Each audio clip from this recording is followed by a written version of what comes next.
this week as we decided that with our time off, we'd go over and try to figure out, try to keep ourselves busy. So we went over to the prison where we wanted to go interrogate prisoners. We interrogated two of them. First one, we used a little bit of magic, made him talk easier. And then we talked to the boss, who I fucking, went over to, and, basically, it's the one I crippled for life. Which, we threatened and eventually got information out of. Could have been worse, I could have crippled her from the neck down. Which I was going to if she didn't talk, but nobody needs to know that. But in any case, we all got together and basically moved forward and discovered some information about all that. Did some shopping. And then apparently Lyron ran into this weird person at the inn who told us to go meet him at the opera house or whatever the fuck it was, theater. That kind of thing. So we sent our scout out ahead to go see what's going on, and they scouted out, signed out it was all safe, and we all got together and went towards the house and went in there and discovered that it was an big important person who wanted to speak to us, and now we're at the room with everybody together.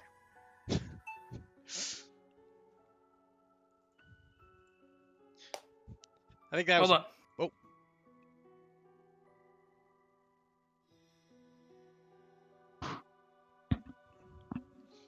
But yeah.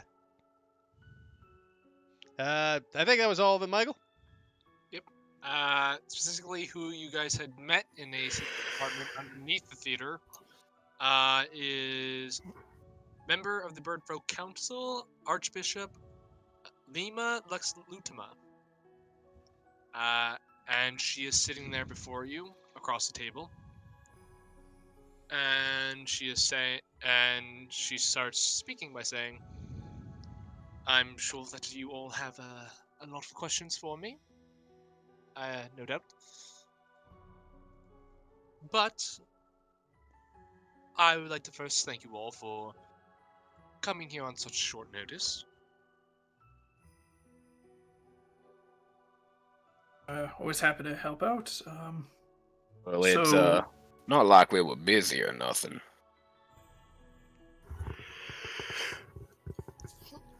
No, I imagine not. You were probably enjoying your vacation. Well, we're just kind of standing around waiting for things to happen, so what's up? Well, I would like to speak to you all here, and I'd like this to stay between us.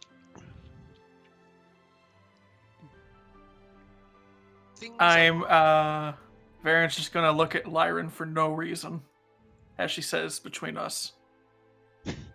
Just for no reason. I'm gonna get the skyride spell. Fuck it. Right.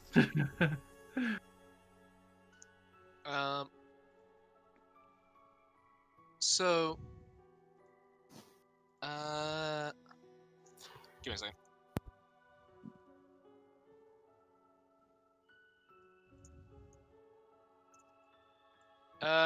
So she looks at you all. She says, "Things have been moving rather rapidly since the attack at Elderheart about last week, and the council has decided to move forward with a certain plan that they would like your assistance with.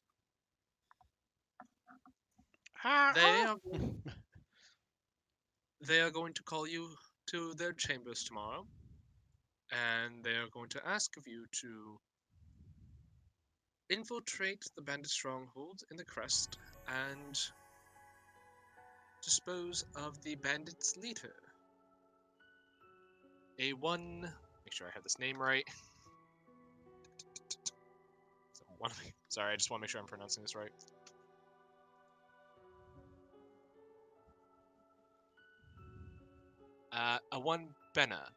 Benna Suradin. Alright, and you're telling us this now. Why? While not strictly against the orders we are about to give you, I would like you to consider trying to ask her to consider negotiations Uh, Oh, sorry. instead of simply disposing of them. why are we worried about negotiating with bandits all of a sudden? Ian looks a little disappointed that Yeah, their negotiation wants to happen. When she says that, Wainwright absolutely gives like a side glance to Ian. Thumbs up as he sips his apple juice. Would it be okay, Michael, if I roll a history to recall if I recall anything about this bandit? Just curious. Feel free. Cool. And not one I'm familiar with. Alright. Well, with a 7, Imagine not being familiar with the leader of all the bandits. Indeed. Let's crack that reality, shall we? The reason Roll he's an again, ex-bandit Andy. is because he was a bad one. Well, okay. I never met the boss man myself. Okay. I think Jordan's trying to use a chronal shift on you. Yes. Oh, okay. Thank you. Yeah. I appreciate it. so feel free to roll again. That one. 13. Okay, with a 13, given your background, you would know that from last when you were in the bandit, running with the bandits, you knew Benna was a up-and-coming captain.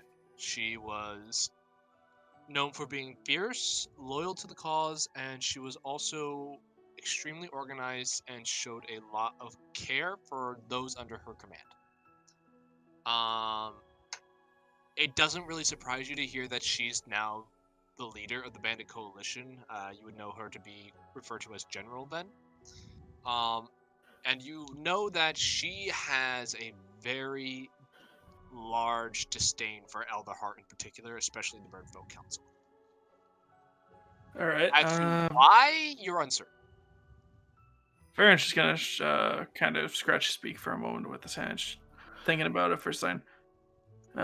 Never really met with her myself, but from what I've heard, she is at least she's a step above most of the leaders most of the captains I run under. I'm just kind of worried that she's not going to. I don't know if she's smart, but there might be some personal feelings towards Elderheart that are not resolved enough. That we'll see if it happened, but we'll give it a shot. But not sure. Well, Hey, real quick, has Varen like just been sharing the fact that he's an ex-bandit with like the leadership up to this point? Do people know that? I mean, he's a low-level bandit. He's like 10 gold on his head. No, but that's like it. my question is that like common knowledge to like the people that we've been dealing with up to this point? I mean, he's still in his bandit leathers, so yeah. No, you're wearing repurposed leather that I fitted for you. Yeah, but where did we get that leather? Yeah, but it's repurposed. Like they know where we got it from. I mean, to be fair, Rocco's wearing trash cans, and you're traveling with a recycler, and we've been doing nothing but killing bandits. Fair enough. We could just, yeah. Varen is not shy in admitting that he was a bandit at one time. I mean, if people want to pick a fight with him, then I mean, okay. But In any case, he was so low on the totem pole. I guess no, it's the opposite way, isn't it? He was so high on the totem pole that nobody really cared where he was. Like he's kind of just a nobody on. You know what we should have done? We should have, as soon as we got here, we should have essentially just grabbed him by the tailcoat and just turned him into the warden. As like, okay, by the way, we have a bandit here. And just left. Anyway. Yeah, so why do you want us to have a peaceful meeting with them? Well, as your friend here was saying, Benna has a grudge against the Birdfolk Council, and for that I can understand why. I At a share.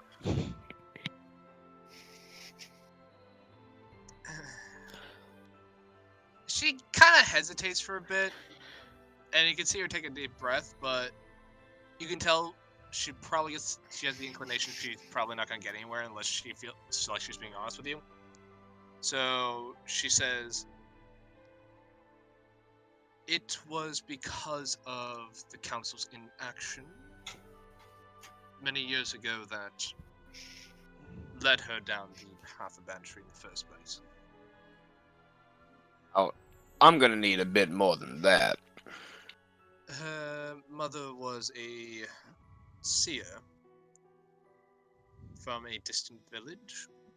She had apparently visions of fire engulfing her village. She came to Elderheart for support, and to which we, during the time of my first months with the council, we had denied her such support, not believing in the seer's powers.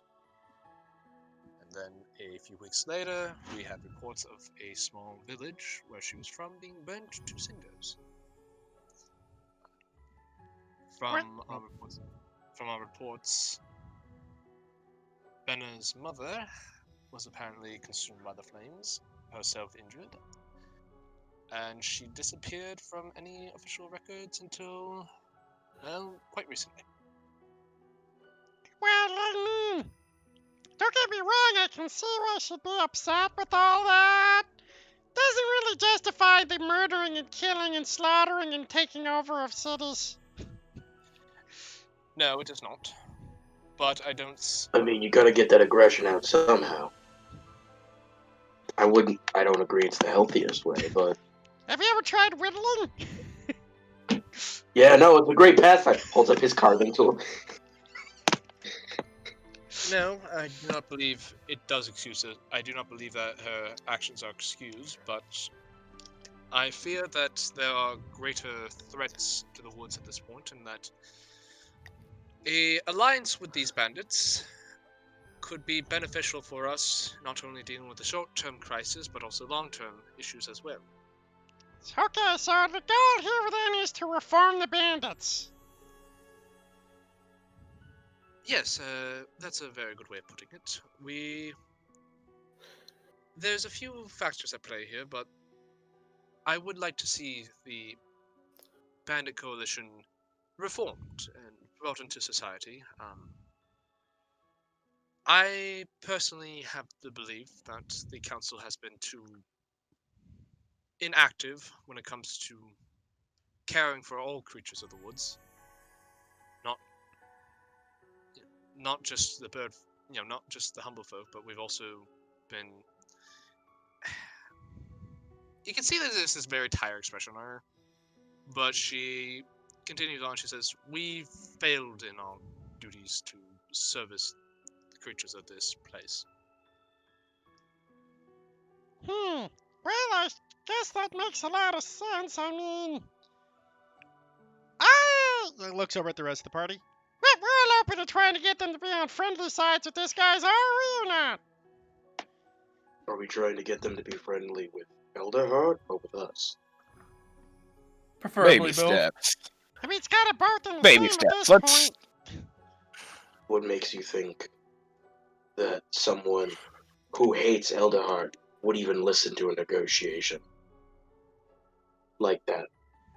Because I don't believe Benna is fool enough to try to have a prolonged campaign against us, and I believe, given from what we've heard from her subordinates that have been captured, many of them believe in the cause of, as they put it, fighting for the humble folk of these woods.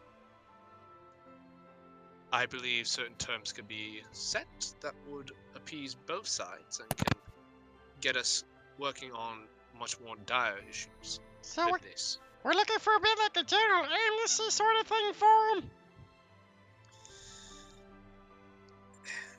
Sort of. The reason why I'm speaking to you privately is because this is a situation that I need handled very in a very particular manner, this is going to work, and not leave negotiations down on the floor before they can even start.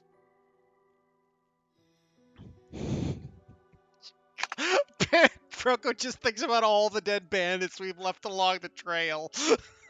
What kind of way are you looking to handle this? If it's delicate, I don't think we can do it. I'm gonna be honest. I am not delicate.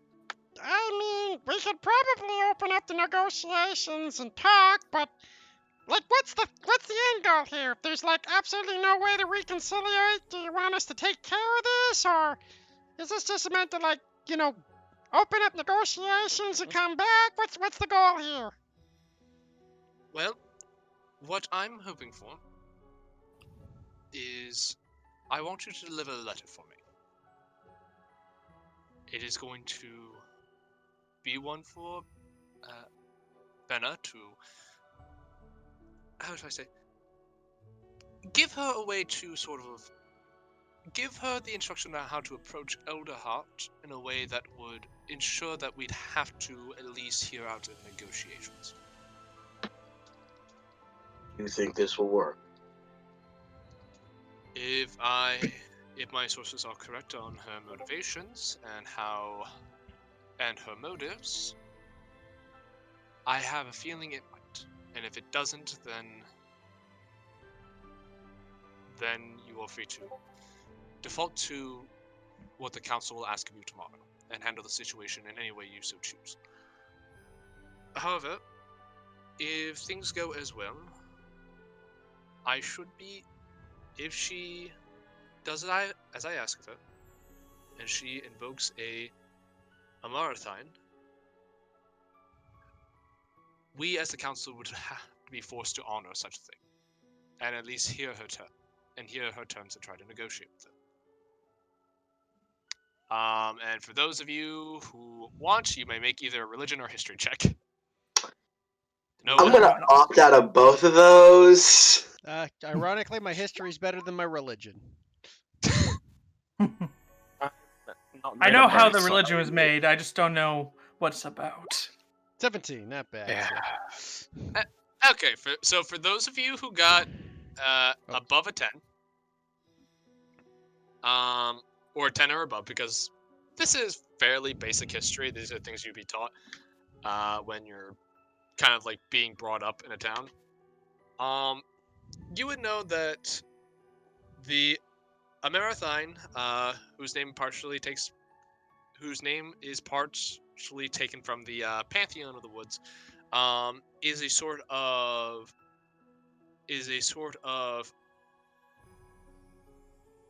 like religious negotiation ritual that can be invoked in times of conflict to bring said conflict to a halt for negotiations, kind of like an armistice. With the backing of its religious symbolism, it would be very difficult for anyone to simply say to just ignore it and not hear it out.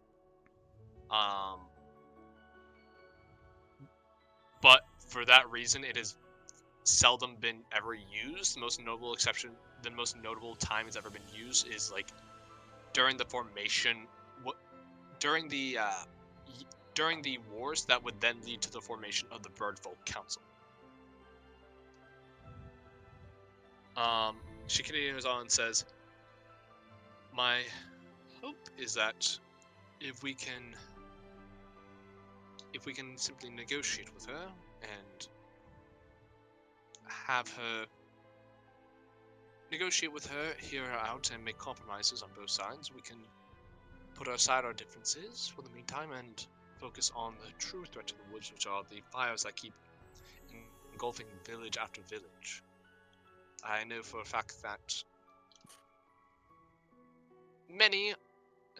a few on the council would certainly be willing to hear out such negotiations and seek out such options, for it would be beneficial to their tasks.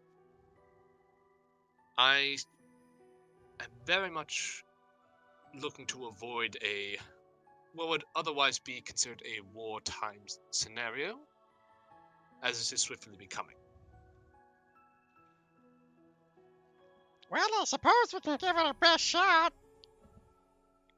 So you're willing to I mean, wait. there's. Alright.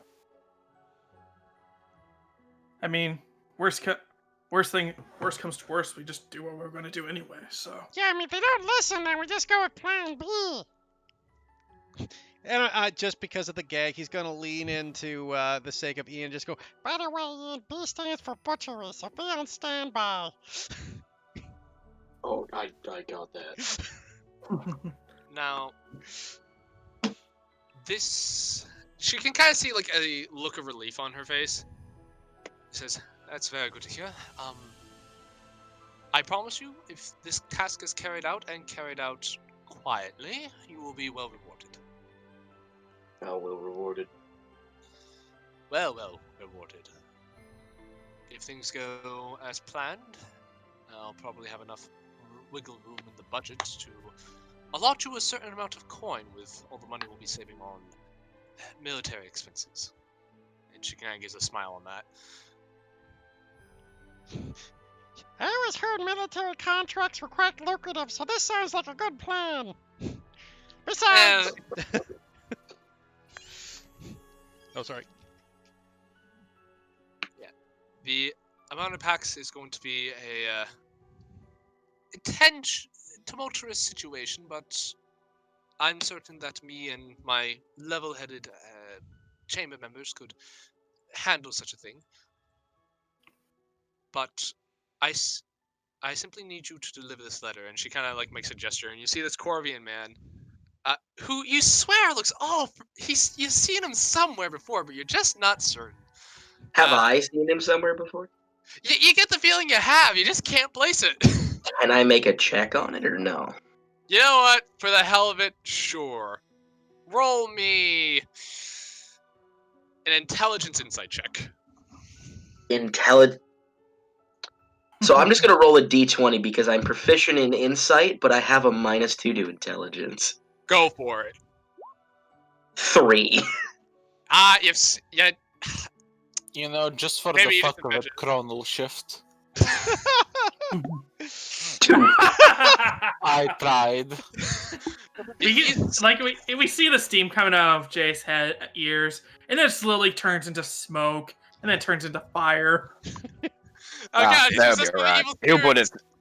It'll put The itself entire down in a minute. time, he's just slowly sipping from his apple juice, just looking through the guy. Anyway, Wainwright, as you seem like the least crazy person here, the Scorpion hands the letter to you. It has the official seal of the Birdfolk Council on it, and you can, then Archbishop Lima Luxludima then says, I pray for your safety. I hope all goes well. Hopefully, when you return, you have word of potential peace negotiations. How this word got to you, and how it was, and why you were bringing that back instead of her or her head, I will leave in your hands to figure out. Recyclia works in mysterious ways. I don't want to go with Recyclia for the reasoning. I'm sorry, Roko. You got a better idea? Not a god. Perhaps- Something more in Elderheart.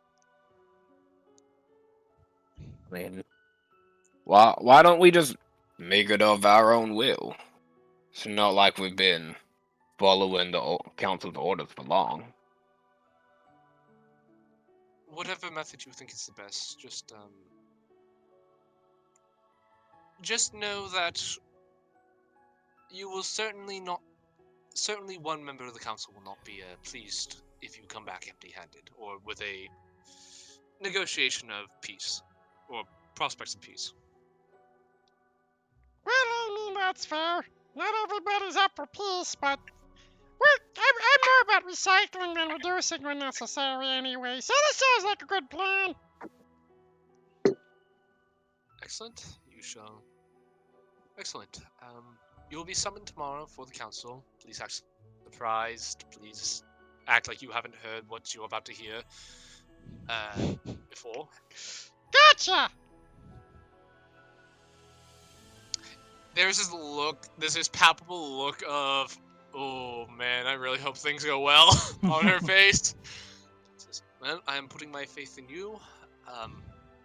I do appreciate you being so open-minded about these things.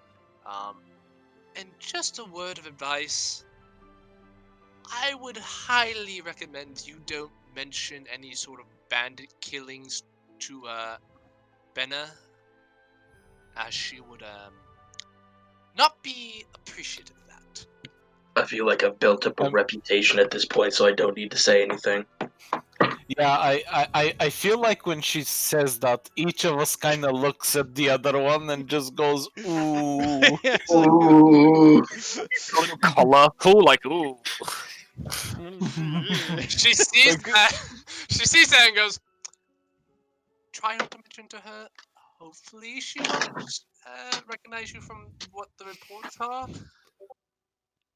You know, as she says that, each of us once again looks at each other, as we did everything in our power to be known by the bandits, and we just kind of look at each other again and just go, ooh, again. yes. Look at GIF. Like, "Ugh." She just says, "May the gods bless you." And she gets up and she says, "Is there any questions for me while you're here and we can speak openly?" So if this You have any goes more tits apple up juice? and we kill her, what's your backup plan? Well, if you kill her, then we'll go from there, but it just means the council's original intentions are fulfilled, and, well, I prefer it not that way. I will do my best to, how should I put, damage control. Got it. But hopefully things go well. Try not to create too much of a stir. Like I said, I need you to make it very clear. I need you to make it seem like she is the one approaching us. Got it, make it her idea. Wink. Exactly. Now, which means you're probably going to have to find a way to speak with her privately and without too many people getting wind that there's a message from Elder Hart. Also, probably best not to leave a trail of dead bodies on our way there. Gotcha! Yep, and I would also just not walk up to the fortress and just say, "Hey, we have a message from Elder Hart." That would make be very hard to explain later, because I can't imagine. Well, I there could will see be- if they were interested in recycling and offer them pamphlets as I approach the front door. I've done that before. I will leave that up to you. But please be careful, whatever you do. Any other questions?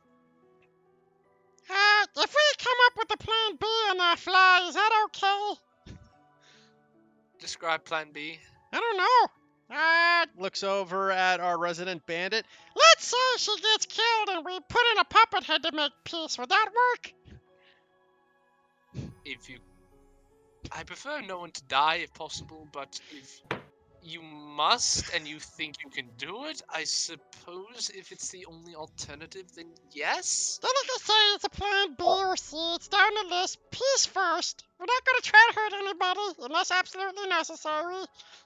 I'm gonna be honest. What my colleague here is trying to say is, don't hold your breath. Death will happen. Varen is just sticking his hands in his feathers, just like, oh god, we are not gonna make it to the end of the day, are we? Just thinking to himself. You see a very concerned look on the on Archbishop Lima Lux Lumina, and she just goes, "God's help me." All right, well, I think that should be it for tonight. may the Amarathan bless you. And she kind of like makes a gesture with her hands that most of you recognize as kind of like, you know how like priests will do like the cross. She kind of does similar like the that. holy symbol. Yeah. And she says, "I bid you all good night." Oh yes, bless you. And Roko will do his own holy symbol, which is basically just making an R in the air. She just kind of nods, and she like as she's turning away, the more perceptive of your bunch just can see her kind of have that look of, "Oh dear God, what have I done?" How And come I just she pic- leaves. Heath? How come I just That's picture just Roko when he's like leaving and when he gives the symbol, he's just kind of doing the same thing as the YMCA dance, except it's an R. You know what? For canon purposes, that's his symbol. He just makes the R the YMCA, like YMCA. Full body. It's a full body thing. Oh God, you guys have destroyed this woman's confidence in you in a matter of minutes. I don't know. Well, that's See, her fault. She placing should not have confidence confidence in the at first all. place was her first mistake. It's just like it looks like she never heard what we were doing. It's like we need someone who can go in and talk to them, who can have good rapport with the bandits. We have literally done nothing but slaughter and rob them on our way here. To be fair, Hey, you guys have not been on the scene that long, Baron is gonna and she's actually working with what she has. That's true. But we did strip them bare and say, tell them of our presence so they don't fuck with us again. And I had a baby bandit for a while. Yeah, the thing is, Michael, we haven't been on the scene for long, but neither is a gunshot, and you notice those immediately. We've not been on the I'm scene long, right, but it's we starting have to definitely made prove. an impression. Oh, listen, I don't know how this is gonna go. I have no expectations of how this is gonna go. This is just an opportunity for you guys. I don't know if you're gonna take it. I don't know if you're gonna fuck it up, but I'm excited to see what happens nonetheless. So, you guys are ushered out of the theater. Before you leave, the Corvian just speaks up in a voice. He just says, "And remember, keep things quiet." Gotcha! Mum's the word! Ian's just gonna he's gonna cave. It's like he's gonna point it. Like, have I seen you somewhere before? I don't believe so. And What's he his name? he like takes a step back and closes the door. I'm gonna put my foot in the door. He What's your opens name? it. That is a question that many have asked and few have ever gotten answers for. Might I get it? Maybe one day. How about that? How about that day be today? Go for the No. love of Petey, and it's not important right now. It's gonna haunt Ian for days. Like, oh, I swear I know him. I swear. I mean, maybe you just saw him at the market. I mean, we've been here for a few days. A little more recognizable than that. I don't He know. struck me as a fellow that slinks in the shadows, does quite a bit more than he lets on. Sort Yeah. of bit like a dark assassin sword, or I spy on everybody and tell them everybody the worst secrets. The latter. Ah. Well, we'll just keep our eyes open for him in the future, and if he cuts spying on Did us... I? Oh. Sorry, did I recognize him as another Dusk Corvin? Yeah, he's a Dusk Corvin. Okay. Well, in any case, I if was we just see him curious. outside, we'll take care of him when it gets that way. Anyways, I guess we should go to sleep, since we got a big meeting, apparently, we're not supposed to be aware of tomorrow. Before we do, Roko, what the hell was that about a Plan C? Look, I'm just saying, if we end up having to fight and kill her, instead of us going to war, you can be the Bandit King! I don't think he's smart enough to be the Bandit King, I'm gonna be honest. Shut up, Bad. Ian. He doesn't have to be. He's a puppet head. Exactly, he's just there to make peace. Ah, yes, because there would be nothing totally going wrong. You don't realize that bandits are usually humble folk, not bird folk, right? And two, I don't really think they're gonna enjoy being led by a stooge. Well, we could put Ian on the throne. No one would fuck with him. Oh, that sounds like a great idea. I'm all for this. Why That's would you exactly say what I that? was about to suggest. I am all for this. Because I'm You know chaotic what? Out of- neutral. It does seem. It's true. It does seem like the bandits have a power hierarchy more than a democratic one, I suppose. Exactly. So Everything's I'm. coming up, Ian, boys. Everything's coming up, Ian. Dear. Indeed, You I'm know, gonna Turns go into the kill BBEG folk as the for power trial. rushes to his head, Wheatley style. That could Uh. either turn out much better or it's completely disastrous if we did that. I can't tell which one is actually better or worse. And like God, I Ian in said, charge of a bandit coalition, like a whole fucking coalition. I cannot see that going well. You see Everyone what is happens required to wear a rubber duck at all times. Ian's in charge of Oh the my bandits. God. Rocco will be the boss, the shadowy boss from behind the scenes. Oh, I'm all for this. I'm all for this. It's the plan D. This is happening. Plan Ducky. Yes. God damn it! I was not expecting you guys to think of something like this. God, Michael, you should learn. Expect the unexpected You're- with the chaotic neutral. Mate, you're running a game. You're running a game with Heath in it. Shit like this is bound to happen. I like to think Ah. outside the box, okay? This You is like to see- So outside you the like to box. take that trash box, can. light it on fire, and then start thinking.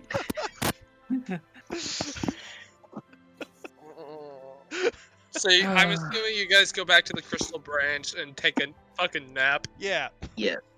Lyran, I'm assuming you're still in Port Lyran. I am helming Fort Lyran, yes. Alright, good to know. I'm going to turn down Jordan just a little bit. Yeah, There we go. Weird, With real loud. this little break in the story, shall we do my rolls for the downtime? Ah, yeah, what did you want to do for your downtime? Remember, I wanted to try making that shield. Oh, right, the one that's light enough to... Right, okay. Yeah, to glide with. Alright, I'll say... For this, I'll say 2 parts. Make me a Smith's tools check to actually. I do need I need to buy a set of woodcarver's tools as well. I have everything else except for woodcarvers. Well, technically, you can borrow some. Can you Oh, make yeah. your own- yeah, can you make your own tool sets now? Is that? Oh, I do. I can. Yeah, I forgot about Yeah. So if that. you want to do that, I'll see. Yeah. Okay. Yeah. I'll make that. Yeah, because I have all the others. All right. For your shield design, you want something that was light enough to glide with, correct? Yes. Okay. I will say, what material are you primarily making this out of? It would probably primarily be wood. Okay. It would be like a thin metal frame with wood slats. Okay. I will say for this, I want you to make me a woodcarver's tool check and a tinkering tools check. Okay. Voice with intelligence. For this, I will say for the woodcarver's tools, intelligence for the design, and then for the tinkerer's tools, since that's going to be what's going to be holding it together mainly, or at least this is how I'm envisioning in my head, that will be a dexterity check. Okay. Okay. Tinkers with ducks. Okay. I will say with a 14 to 15, you are able to, through your design and through the actual process of making it, you get a good ways through it, and I will say it'll probably take you a good 20 gold for material costs to find Okay. a wood that is both light and sturdy. And having to go through a few designs of it. But Yeah. I will say you are able to make a shield that you can carry while gliding that have the normal properties of a shield. Oh, so +2, not +1? Yeah, with a 14 to 15, you're able to work it out well enough that you can keep the benefits of it. Oh, hell yeah. This will take up probably a good chunk of your week. Is there anything else you wanted to do? No, primarily just focus on that, and then just whatever's left can be finishing off the turrets. Okay. Did you ever? By the way, did you ever get your money for that the council sent you guys after your Probably not, because you said deduct 20 gold, and that was all the gold I had. All right, you're supposed to have like 66 gold, I think. Is that right? Am I, right I don't know, man. We spent all the money that game, so nobody has any. Well, I spent 50 golds buying materials to make 2 healing potions, so around 60, yeah. And I have 6 gold left, so it's probably around there somewhere, 60-ish. All right, we'll just say 66 because I think that's what it was. Sure. Was it up in the chat? It would be a ways up. Yeah, okay. That's fine. I got my light shield. I'm happy. What did I spend my gold on? Confusion. Hookers and blow. Did you give away a bunch of your gold? Possibly. I think you helped. I think you helped Andy buy some stuff. Possibly. I thought we No, bought a that's magic not item good. instead, actually. It's neither here nor there. Yeah, it's not Moving on. important. Yeah. Dude, Ian still has 35 gold. I'm really impressed. I honestly thought I would have blown through all of it by now. You're a barbarian. What would you have gold to use on, though? Like, More duck memorabilia, obviously. Valid. Do you want a D20 with a raw duck inside? God, That Michael, was- stop flexing your fucking dice. Jesus Christ. Anyway, so yeah, within your time frame, you're able to spend, you're able to spend the money and the time on it. You have your shield that you can glide with. Yay. All right, so you guys take a long rest. You may gain the benefits of such. I get my spells back. Yay. same. I wasted I have nothing. 1 hit point back. How are you missing a hit point? I Nice beat laptop. up a knight. I beat up a knight. Oh, that's right. You fought the Ash Knight in the inn. Oh, I know. yeah, Thank right. you. Oh yeah, and Cam, these guys tell you they met the Ash Knight, and you immediately know who that is. Because he is the only knight to come out of Ashborough, and you actually And- probably would have met him throughout your childhood. He is a 100%. local legend. And Ian beat the shit out of him. It was an honorable duel. It was an honorable duel that I won. Upon finding this out, Wainwright is simultaneously extremely upset that he didn't get to meet the Ash Knight, or didn't get to interact with him again, and extremely upset that Ian beat him. It was really close, though. Literally, whoever hit the next hit won. He just felt he's just muttering under his breath, Ash Knight, no push over, fucking Ian doing the fucking fluke, beginner's luck, bullshit. I'm gonna beat you up next, Wayne, right? Keep it in your pants, fellas. Let's get going. So you all take a long rest. Lyron, you're curled up in Fort Lyron. Because I think this is funny, Lyron, you awake the next day with a raptor woman kind of knocking on your door, and since Ian busted down your door, you guys patched it back together. As she knocks on the door, it just kind of swings open. She's like, "Oh, hi, sorry to wake you. I go invisible. God. As This soon guy as, is just... as soon as you do, she goes, ah! As she was not expecting just the person who was cuddled up in a fort to just disappear on her all of a sudden, and she dropped freshly made towels. To be fair, I don't go invisible with wizard skills. It's a Vulpin one, so theoretically, she might know that some Vulpins are able to do this. You know what? Let's just see.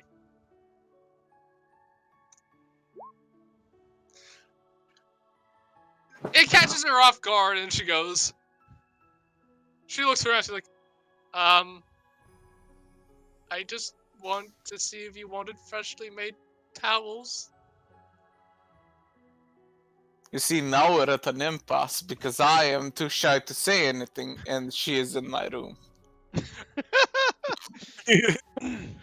She just holds there for a minute. And my invisibility wears off. Um, Lots of minutes. A tear streams down Lyron's face. sorry to bother you, and she just leaves, like not sure what to do in this scenario, and just is gone. I'll say for the hell of it, Ian, you just see this woman walk down the stairs as you're getting your breakfast. She goes over to the manager. She says, "I'm sorry, but I had to take the day off." He's like, "What?" And just like, I have to go. Bye. It's like, what? Yep. You don't Aw. understand. You're not paying me enough for this. He just goes. He just kind of has this look of bewilderment. And he's like, "That's odd." It just holds there for a minute.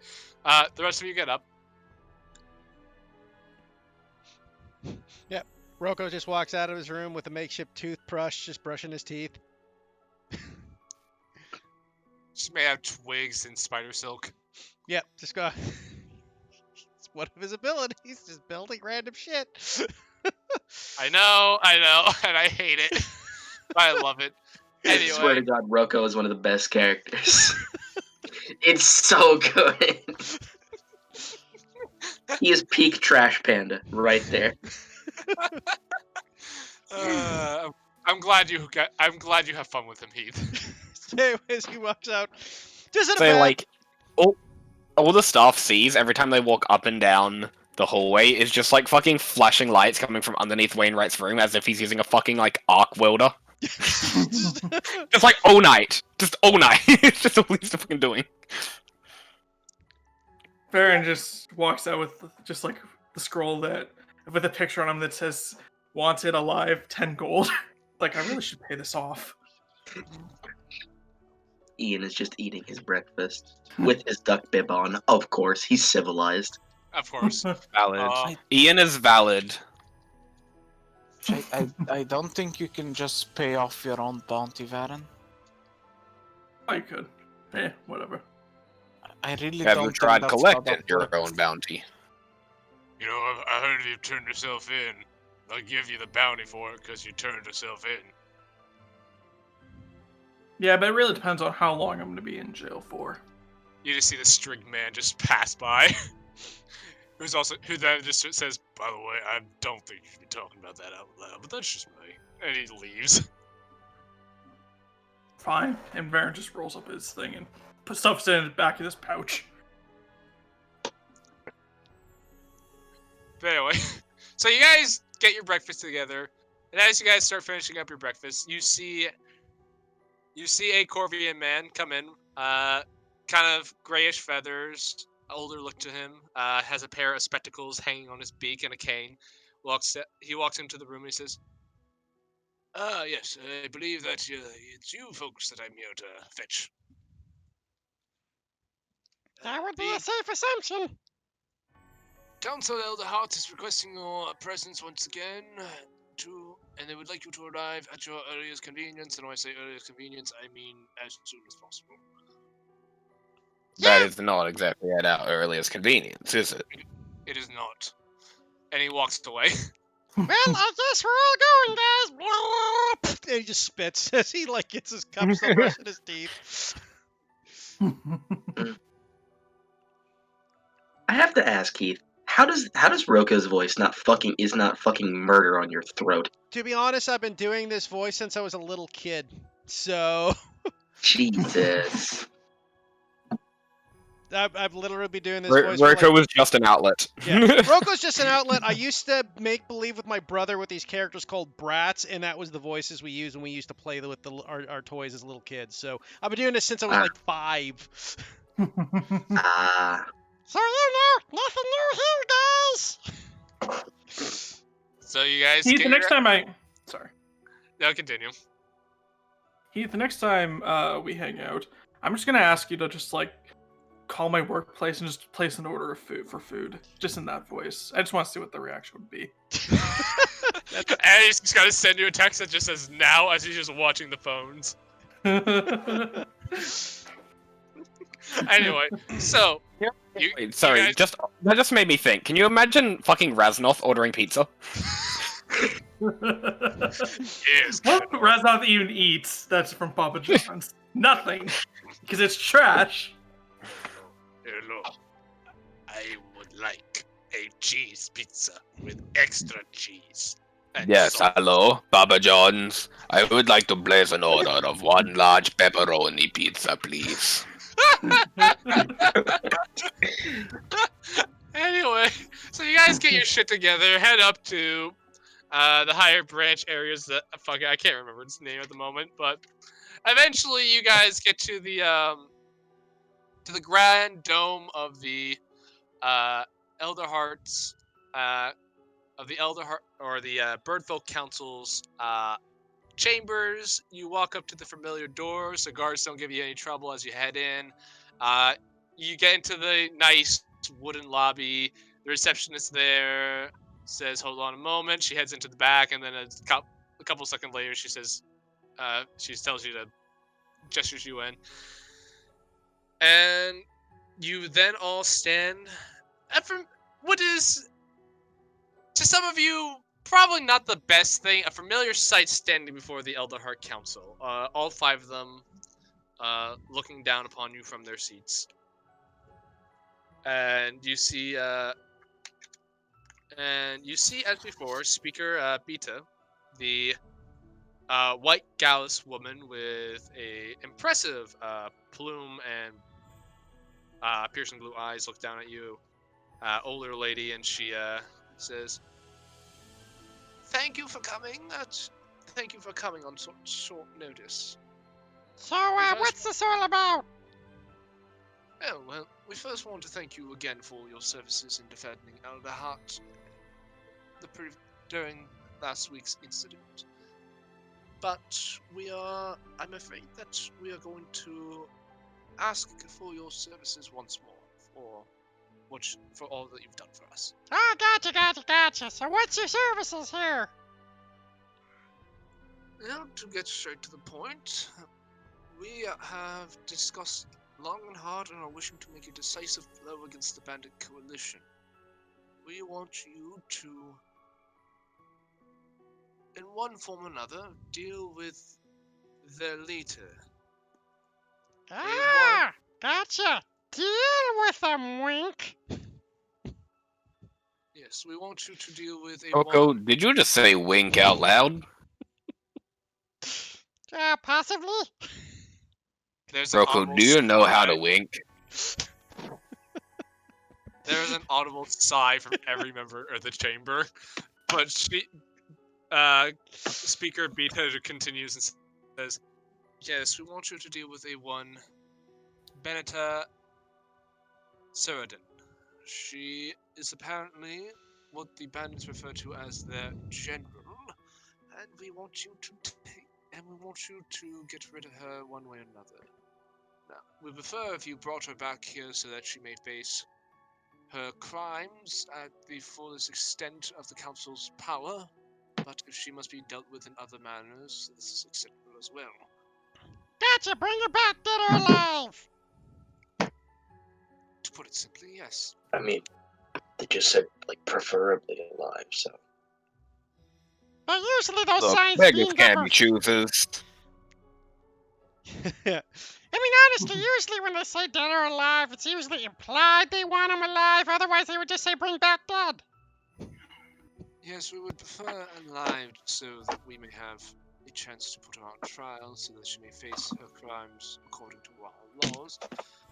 However, she must be dealt with in other manners. This is acceptable as well. We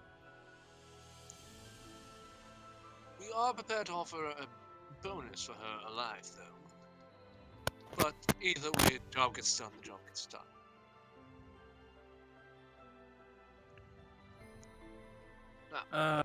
How would you want us to handle the rest of the bandits?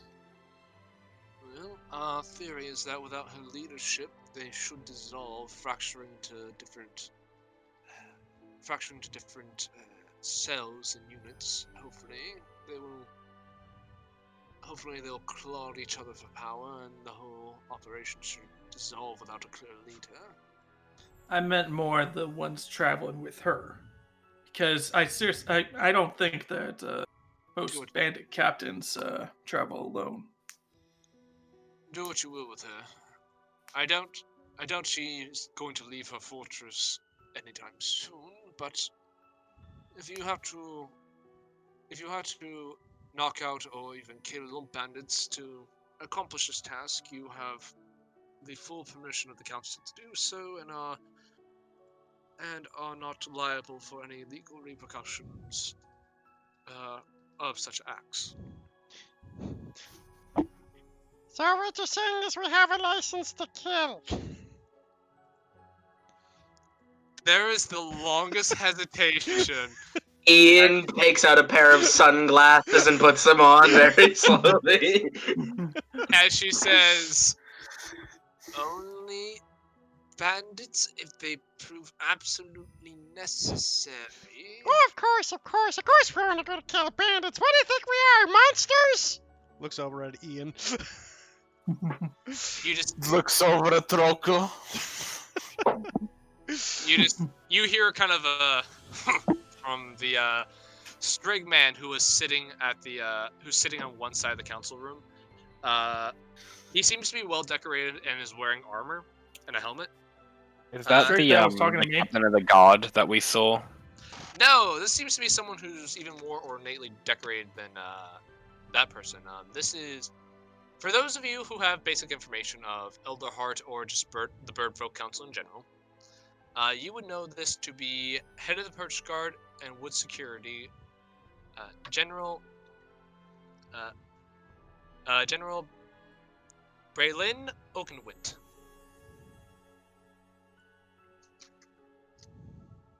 And he just kind of scoffs and says, honestly, I don't think we should be giving a quote-unquote license to kill. We should just let them go at it.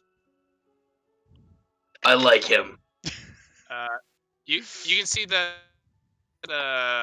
you can kind of see that there is a glare from Luma, the Archbishop Lima Lux Luma, and she just says, I'll remind you, General, that the Amathan don't particularly enjoy the destruction of the Great Rhythm by taking life. And he just kind of scoffs at that and says, yes. I will keep that in mind. But we have security and Purge Guard for a reason. And you can just see Beatus kind of like sit up, like straighten her back a bit, and take like a javelin and just kind of like hits it and says, enough! She looks at the rest of you, apologies.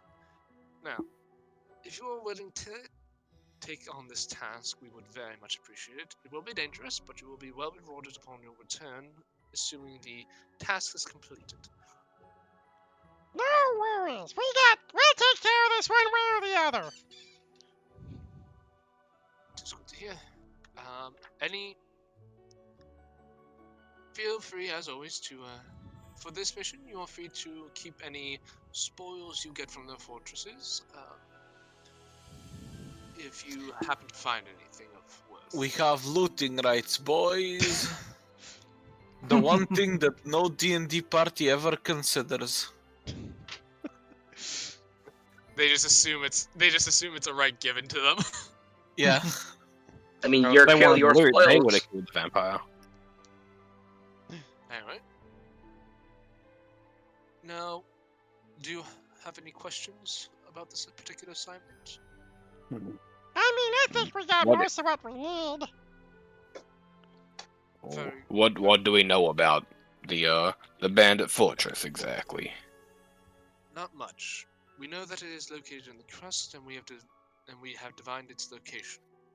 The interrogation and the map that you provided. Now, We know it's well guarded. We know that the path there will be treacherous, and that larger larger companies would not be able to traverse it easily. And it is a bit of a bottleneck in terms of its defensibility, which is why we're not sending a full battalion of the Perch Guard to deal with the location, as it's Got it, very... more elite team scenario style. Yes, I suppose that's a good way to put it. Now, Hold on, let me see if I have questions. I do not. Moving on. she says, now, if you wish, we could send a unit of the Perch Guard to escort you to the base of the mountain to hopefully dissuade any bandits or help keep you safe from wildlife or dissuade bandits from attacking your band. I I mean, think the we'll be bandits. fine. I think at this point, if the bandits think they're going to attack us, they're probably learning not to by now. Yes, I've heard that your exploits during the raid on the bandit camp were impressive, to say the least, which is why we've asked this task of you. Oh yeah, the bandit raid. That's why they don't want to fuck with us. You kind of hear like one of the assistants on the side of Beta's podium just kind of go when you say "fuck with." Oh, sorry. Now, so is that a no on the Perch Guard? I think they'll just slow us down, honestly. Very well. You're free to... Supplies, however, in their stead would be greatly appreciated. Yeah, food and good would be great. Oh yes, of course we can. We most certainly are able to provide supplies. Isn't that right? Isn't that right? As she looks over to the Corvian man, who sits at one of the pedestals. Definitely an older fellow. Seems like he's kind of lost a few feathers here and there. Like he's just getting to that age where he's just like he's probably not in gliding condition anymore. And he just kind of goes, "What? Oh, yes." As he kind of pulls out a large ledger, flips through a couple pages. For those of you who are familiar with the Birdville Council, or just know the basics of Elderheart, you would know this is Master of Logistics, Arten Tell. He says, yes, we could supply each of them with 15 days worth of rations each, and heavy clothing for the higher altitude areas. How long is this journey supposed to take? You see Buta speak up, and she says, well, from here to the base of the mountains, you're looking at least a week's travel, and then through the mountains, that's yet to be determined, though from our understanding initial scouting reports, we're thinking probably 3 to 4 days. Roku does quick math in his head. So you're not giving us enough food for a round journey.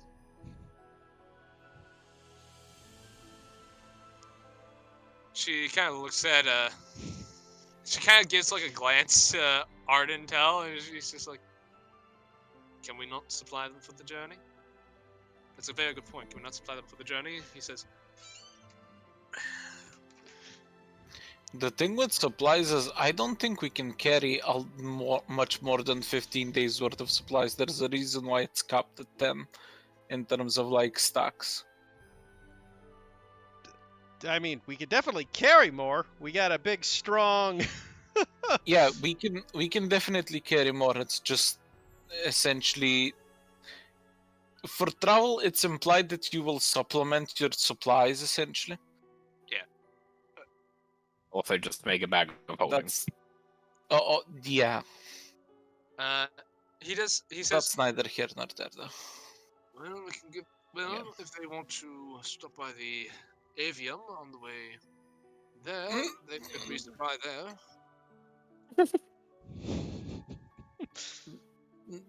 Let Yeah. me nope, I can't say anything. Moving on. Would this be acceptable to your band if you would be able to, if we were to give you a writ to pick up more supplies there? Yeah, that I sounds would okay. say it wouldn't be preferable, but if it's all we can do. Unfortunately, our resources are stretched rather thin at the moment, especially with the bandit attack. I'm afraid we're not able to supply as much. Well, I think that should be fine. We can swing by there to pick up a few more. Good, It good. doesn't seem like we have much choice, do we?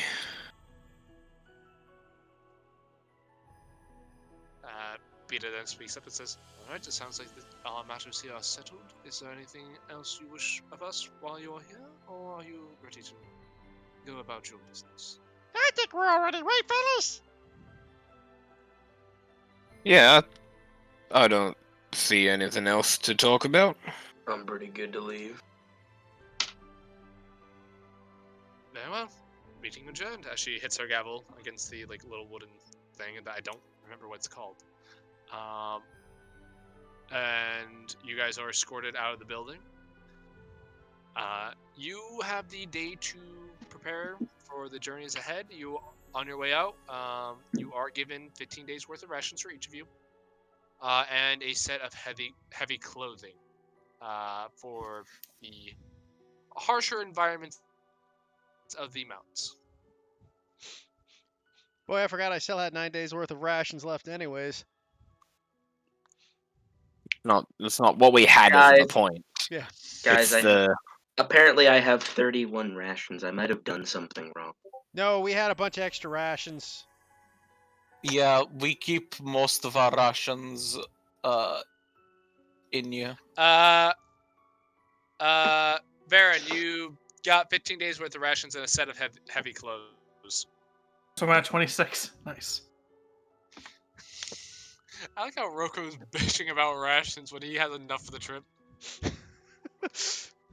Hey, it's Yeah, but the principle of it. exactly. They're making us go somewhere. We shouldn't be paying for the supplies. Exactly. It's like we It's an shouldn't be paying. investment cost. We shouldn't be paying the expenses for a business trip. Is all Roko's saying. And he's right, and he should say it. What are you talking about? This is just an investment cost for you guys. No. This is a- We shouldn't be paying this. Anyway, No. you guys got 15 free rations for each of you. I'm pretty sure that's a fairly good deal. Yeah, we're That's fine. It's literally only 2 gold. Yeah. Anyway, so are you guys doing any preparations before you head out, or? I literally have I'll no swap money. one of my infusion. Yeah, I've got nothing I can do. I've got literally 12, a grand total of 12 gold on me. Do you guys have any preparations you want to make but can't? Like, I have money you guys can use. No, I don't think there's anything we need. I mean, Groko's Ever got got- enough junk, and with the tool, if we need like a quick haberdash item, I can build any haberdash items. How much healing potions does everybody have? I think I got quite a few actually. None. I have one. do I not got have a one. single. I don't I have got a single 3. healing potion. Here's a healing potion then. Well, thank you. Yep, just make sure to use it well. Lyron? hold on. I think I'm good actually. I have 2 ways of healing people. Alright. Yeah, I have a healing potion, a poultice, and a healing kit. Alright. So I am glorious. Anybody else need any healing potions? Because I got 3 more. I think we're all good. I mean, I Alright. do the healings without the potion, so. You never know when he might be a bit far away and we might need to, just patch things up or get you up. But I got one on me Yeah. for emergencies. Exactly. So, always good to have backup. Exactly. My, Oh, sorry. indeed, yeah, my preparations will involve trying not to cry, crying a lot, and panicking a lot. Thank you. Duly noted. We're just gonna start walking out of Elderheart and we just see Laren's eyes just red with just rubbing them and Tears. crying so much. Tears. It's like yeah. Pure tears. Lyron, did you get high before we left? Before we leave? I'm just kidding, that's not what it's actually gonna do. Let's see. I don't really think. I'm gonna pull up the map actually, the one we got from the first bandit attack we encountered. Is that where we're heading? The X on the mountain. Yeah. So you guys, for sake of reference, let me move you guys over to the world map, Appreciate it. and let me change the music to something more fitting. Now that I realize that's been playing for a long ass time. Yeah, give us 3 some sad sessions. track. I need a sad track. There you go. So you guys are Are we looking supposed to? more about. Okay, there. Never mind. The map was just taking a long time to load. Yeah. Give me that.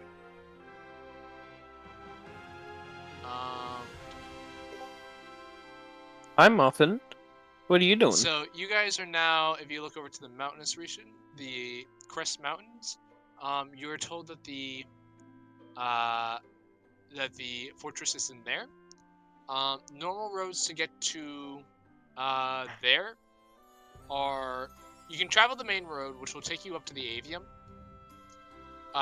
And then you'll kind of offshoot from the Avium before you actually get to the mountains, or you could take an extra half a day to go to the Avium, get supplies, and then trek back to where you were. Okay. Any chance we I'm could gonna- say I'm this and just cut across the woods and then cut up? You could. It'll be a shorter journey, but it's probably going to be a more dangerous one, as you're going through far less traveled areas. As we're planning that, Lyran will suggest, is there any way we can possibly do this? That And kind or of this, seems out of the way. and or this, I'm not really picky. There we go. Got the perfect route for you boys. As the scout, I say this is the most efficient way to get there. The conch seashell route. Exactly. Eventually we'll make it. No, excuse me, that's the golden ratio route. Yeah, Clearly the most optimal kind. Yeah, the Fibonacci sequence route. You guys are destroying my beautiful map. Sounds like a you fine. problem, bro. So essentially you could do things like, so if you want to say cut directly to the mountain's crest, it is possible. It'll just probably be a quicker journey, if not a more difficult one. Also, I realized I put that on GM here. Yeah, so we could go here to here easily enough. That would Yeah, be that'd be the shortest route. Yep. No, or, theoretically the shortest route is this. Trust me. I have 18 intelligence. Does so he have survival? That's the question. no, so yeah, you I- guys could just take a very direct route there. You'll probably get there in about 4 days, to the edge of the woods and to the edge, to the beginning of the mountains in 4 days instead of a week. So you could do that if you wanted. You won't really get close to the Avium if you travel that way. You'll probably be a day's journey out from the Avium at your closest point to it. So that would kind of nix your ability to go there unless you went out of your way to head up to the mountain pass.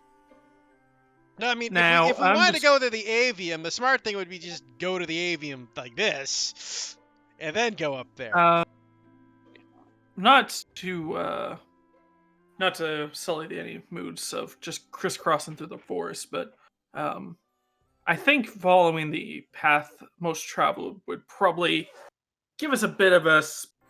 It would be slower, yes, but also kind of somewhat faster, just by the fact that there's not as much dangerous shit out on the road as through the forest. Oh, come on. Uh, We're probably the most dangerous thing in these woods. At least in I'm this. not disagreeing with you, Roko. I'm just saying that there's just things out there that are dangerous too, and that could get us hurt. And then we would have to take a bit of time to recover before we can start moving again. I'm just saying. I mean, I'm just Also, saying, we spend the night every day sleeping in anyways. I mean, I think this should be up to Group decision. A Yeah, group I get count. that. Pros and cons. Yeah, no, exactly. So, I mean, I still say we should head to Avium no matter what. Just just in case we lose our supplies or something. Like I'm just saying, we're traveling literally 3 times the distance if we go to the avium as opposed to cutting across the woods. Yeah. I'm just worried that what we're gonna run out there. I mean, we don't have a 'Cause- wagon, so the the road's not saving us time. But it's probably putting a lot less. And let's be variables in honest, front with of our quote-unquote, And he's just gonna look first. Rocco looks around. And, we're outside the town right now, right? Like nobody's standing by us. Yeah, you guys. You guys can be like on the outer edges of Elderheart or in a corner. Like, I will assume for sake of brevity, you're not. No one seems to be like you're not in a crowded vicinity Yeah. having delicate our conversation. quote-unquote secret mission, we might run into bandits and be able to build some goodwill that way.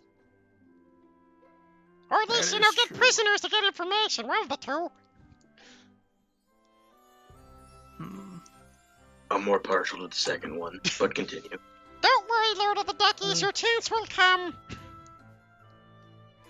Actually, that is I something. like that name. Speaking of the bandits, that is actually something I want to talk about, and I circle around the X. Are we still planning to visit that since we're going to be nearby that anyway? Is the X the Wait. bandit fortress? I thought it was something else. No, the X was supposed to be the bandit fortress. You guys were just a little off in placing it initially, but Oh, okay. yeah, your I'm bandit sorry. fortress is right here. Yeah, that's what I figured. Yeah, the X All right. is the bandit. Well, then I'm going fortress. to delete that. I'm going to delete this. Delete. Exactly. And it is deleted. Why there's so many lines for an X? Anyway. In any case, I think if we go to the avium through the forest, if we run into bandits, that's all for the better, right? Hmm. And if we kill I said we animals, could've we get rations. I just don't want to. I'm pretty good at making sure that we won't get lost, but I prefer not risking it either. But this is up to, like I said, this is a group vote. So if the group wants to go through the forest, I'll stand behind you guys on it. Yeah, fair enough. All right. Well, it don't bother me as much as I'd rather not have to deal with the avium. If we need to stop by there for the supplies, I see no other option, right? Well, I mean, honestly enough, if we just go straight to Mountain Crest, we don't even need the supplies. Just in case, though. It's just a. Well, no, what I'm Just in saying is, if we go straight to the Mountain's Crest, we save the days, and on the way back, if we need supplies, we stop by the avium then. Well, we never know what's going to happen out there either. The first thing about survival is to expect the unexpected, because Fair nothing's enough. going to go. I got 26 days worth of supplies. Same here, but you never know. I have 19 days worth of supplies. Holding on to 28 at the moment. Honestly, I think we're better off going straight for the Bandit Fortress unless the avian's got some gear we can pick up. I mean, how much of a Yeah. difference is it going to be if we stop by Avium anyway? It's only going to be like, what, a day or two difference? I would say it's unlikely that the avium's willing to give us gear. I mean, we're No, already no cutting one down. can. Guys, we're already cutting down travel time by taking the direct route instead of the. The road, exactly. So we cut yeah, across to the no. avium, we spend the extra day at the avium, and then we head off to the Bandit Fortress. I can get behind that. I can't. Have you said that you were not on good terms with the avium to us before, Jordan? I Don't I think I alluded to He a alluded to slight- something think about he- the avium. He never told us what the problem was. He never said they. Did he say something about it to Wainwright, or was that like after game talk? I can't remember. I'm pretty sure that was after game talk. I don't think he ever gave like a specific reason why he was against the avium.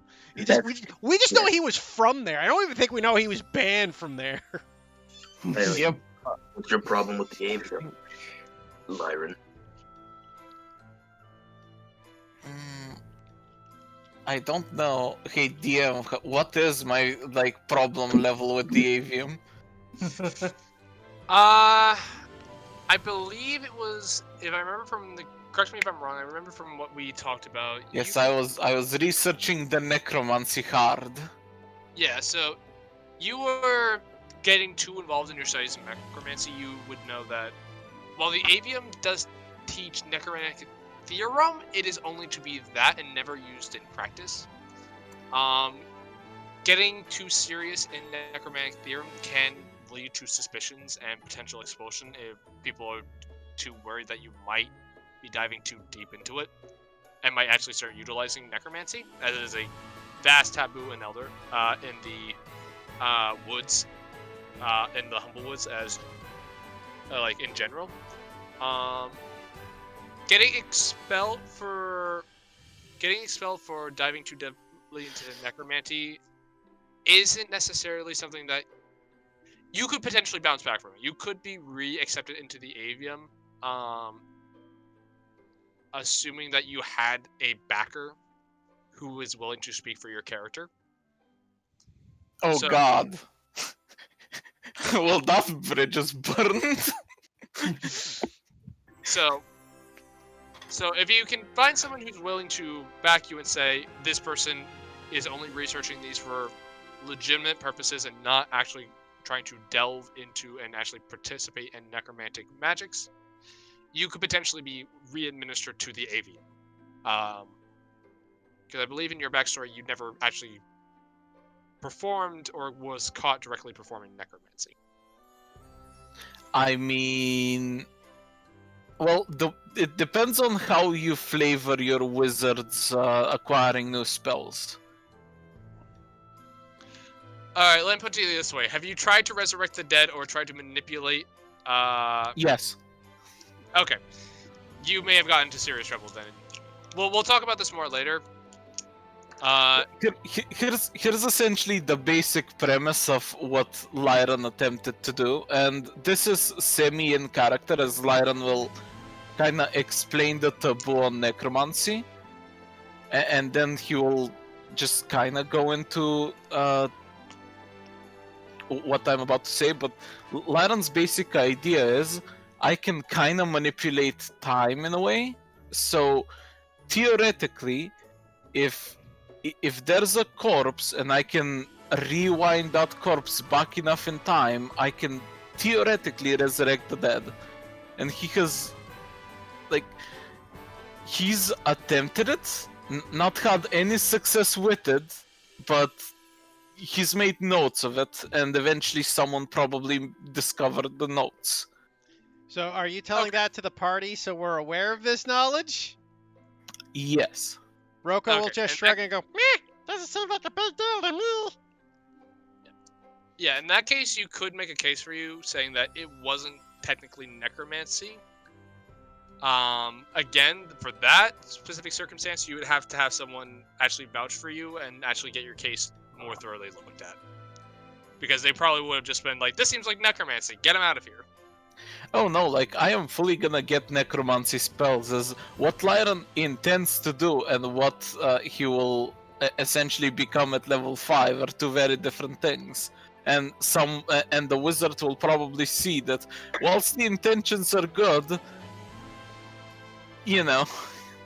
Okay, just so you're aware, necromancy is highly frowned upon in the woods, and you will get...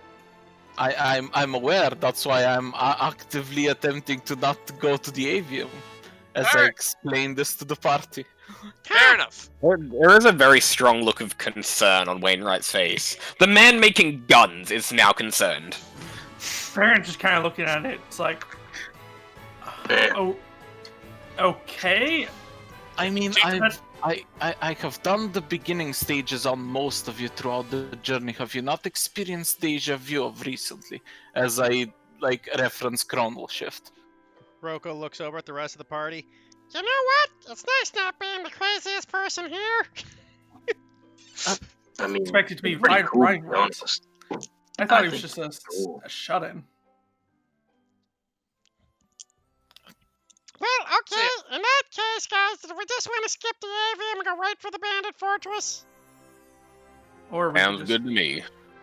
Alright, I would fine, fair appreciate enough. it greatly. Okay, it's agreed. We just cut across the woods and go get the bandits taken care of. So plan A, we make Alright. peace. Plan B, we beat them up to make peace. Plan C/D, we kill them and install Ian as the new bandit lord. God help us all if that is the case. Recycler, God of recycling, please help us. Oh, she can't help you on that front. I'm sorry. Oh, probably not. I look at Varen and I just go, I think recycling is part of the reason why we're in this mess. Yeah, probably. We're recycling leaders now. You know, renew. We're just renewing. We're gonna try to recycle them back into society. If it doesn't work, we reduce them, and after reducing them, we'll reuse Ian as the vessel.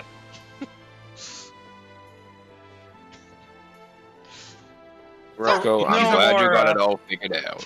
You know, I think of what Rocco just said, and I think of the quote-unquote potential for me to be redeemed if someone vouches for my character, and I see that both of those concepts will never meet in the middle. Like, what's Lyran's character like? Well, I don't know. Let's check out his group of friends. Oh no.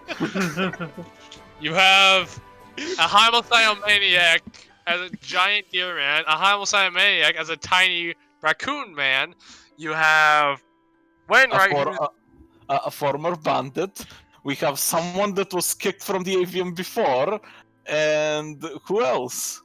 You have was- Wainwright, who's a It fairly was normal barred dude. from entry. No, I was barred from entry from the avium. Yeah. Fair enough. And And then a psychotic mouse. Excellent. You know You what? also forgot the Before I think fact about it, that my maybe just character skipping is the avium fucking is a much better idea. civilized. Let's just call this we don't enter this barrier and let's move on with our lives. Okay, at this point, I think skipping the avium is the best idea now that we discuss it out loud. To the bandit fortress! Rocco will say as he starts walking clank forward. You know, the cold, like, physical soldier march with his finger pointed forward to lead the way.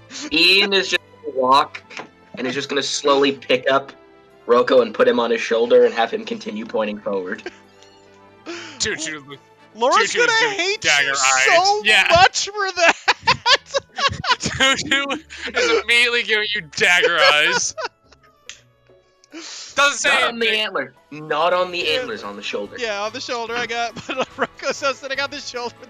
We've literally got the dude for freaking Mad Max 3 going mastermind and his giant. Oh, I think more God. Freak the Mighty, but yeah. Yeah, or So you guys move forward. I want one of you motherfuckers to roll me a D8, please. Can I do it? go for it. Sure. Do it, man. 4. The most average of rolls. And I suppose our scouts should be scouting. Yep, probably a good idea. I will roll. Should I roll survival? I mean, that is how you scout, yes? Can I give him advantage by scouting with my familiar in tandem with him? I don't think you're. You know what? Sure. Natural 20. Alright, so you two are very aware of your surroundings on your first day of travel. And you hear a sound coming off from ahead of the path that you're taking. These are the back roads. These are not well kept. You know that some smaller villages are out in these directions. You don't really know where. They're not really placed on any maps besides like specifically local ones. But as you're marching forward, you notice and kind of stop the party, scout ahead a little bit, and see what look to be these two large creatures covered in feathers, quadrupeds, and bulky. They have faces kind of reminiscent of Strigg. You would know these as owlbears. Oh, these are. There are two of them that are kind of on the path that you guys are taking. Huh. Okay. Oh, this sounds fun. I'm gonna give a glance to Ian and just kind of give him like the like the line across the deck, like, do not do it, or I will hurt. He's vibrating a little in anticipation. Baron is going to silently put his finger up to his beak and just kind of give it like silence and just kind of point towards the owl bears in the distance. So as he does that, you guys can kind of squint and make out two little dots in the distance. Lyran, whether you're familiar, you're able to kind of pinpoint that. By the way, did you ever resummon your familiar? I thought it died at some point. First thing I did with money we earned. Okay, just want to make sure. A raging deer duck will 100% ruin an owlbear's day. There's two of them. mind Also you. known as a goose. More bitches to destroy. I mean, go for it if you want. What are you guys doing? You know, I'm gonna listen to the party on this one. If they don't want to fight, we won't fight. So, Oh, sorry. so I'm assuming you guys are gonna try to avoid conflict here. Yeah, can we like add 30 minutes to the journey as we like scurry around? Yeah, I'll say if you're gonna take that long of a diversion, you may kind of get around. I'll say with a natural 20 survival check, Baron, you're able to keep a close enough eye on the owl bears and make sure that you're able to keep everyone away so they don't become territorial and attack you guys. But Fair enough. with that out of the way, you guys continue on with your travel for the day. Nothing really seems to go on for the day. You guys may buckle down for the night and remove 1 day's worth of rations. 18 supplies. I'm gonna give Lyran 5 days of ration. I literally can't carry those. Alrighty then. I did Yep. swap out for bag of holding, so Oh, so We we have putting a- that out. Okay. Hey, We have a I bag can of holding. remove your shit from my fucking inventory now, can't I? Yes, you can, because I have a bag of holding. I'm just picturing Wonderful. like, right. It's kind of like. Do you just want like, a separate tab for your bag of holding? Sure. Okay, let me give you one. Cam, I just 32 like pounds less. I would I'm just, just picturing the bag of holding is kind of just like it has like a little button that says insert copper coin, and it just becomes a vending machine for all our rations. you see, I imagine. It's actually it's like a toolbox. Yeah. Yeah, fair enough. It's a toolbox. It's like his little toolbox of holding. You see, what I would say. Hey, I had one of those for my artificer. If Rocco ever had a bag of holding, if anybody ever turned Rocco's bag of holding inside out, they'd just be buried alive, where all the trash would just pile up a mile high on them. It's like, oh god! I think he'd have like 3 because they do have a limit. 500 of pounds. shit. That's a lot of trash. That's about 2 overweight. Isn't there only Hey, like 5 alright. cubic feet of space? I love the idea of like bandits approaching Roko and going, "We're gonna take all your stuff," and Roko thinks and just goes, "Good luck with that." Bag of trash, go! And just kind of goes like a Pokemon Okay, ball. Michael, go, yeah. So, Cam, do you have your thing? What? I'm sorry. I put something in. Toolbox of holding. Yes, I do see. All right, cool. So you guys buckle down for the night. We'll I'll use say our for nest sake of- charm, so we pop up. Yep. Yep, I'll say for sake of brevity, you actually. Let me see. Where's my d20? Yeah, you guys are fine. Yeah, the night goes on without much incident. You guys are able to wake up the next morning. It is okay. It's cloudy out today. Doesn't look like it's gonna rain, but it might change later in the day. We'll see what happens. So you guys move forward, and can I have another one of you roll a d8? I would like to. Go for it. Go for it. Ooh. Hell yeah! Hell yeah! On a 1. All right, let me check my notes. Again, we have Exactly no what I idea whether this is measured from 1 to 8, good to bad, or bad to good even. That could be I the mean, best, it could be the worst. 4 was 2 owlbears. Yeah, but it could just be random in general too, right? It might have Yeah. the numbers might have nothing to do with anything. That's what I was implying. It was random because All right. 2 owlbears on a 4. So, as you guys are continuing on your trek, With our survivalist leading the way there, Andy. Yep. Well, it's 16. all right. As you guys are going about your day, you seem fairly confident that you're able to keep an eye on your surroundings. And you guys notice what seems to be kind of lights in the distance as the overcast is kind of making it easier to see lights. And as you approach, you see what seems to be a small village, maybe about 8 different buildings here. Is it a village that's marked on the map? No, like there's a lot of small pockets in the woods Yeah, of just like very generally small. in a map logic, man, is anything under 100 people will never be on a map. Alright. Hey, Liren, do you want me to hold onto your rations and hold them in the bag of holding? Yep. Grab 18 rations. Yeah, Okay. he covers her. Okay, guys, looks like we found a town. Do we want to swing by to see if they got any info or what? So what time of day is what- it, Michael? We'll say with your trek and given how long you guys have been going, we'll say you guys are starting to get to the later end of the day. Still a little early to pack it in, but you could definitely call a day here and make good time. Do we want to call it a day here or maybe stop by for a meal and continue on our way? Either works. I mean, it wouldn't be bad to get a hot meal. Rations are kind of icky. Perfect. Well, Liren has a point.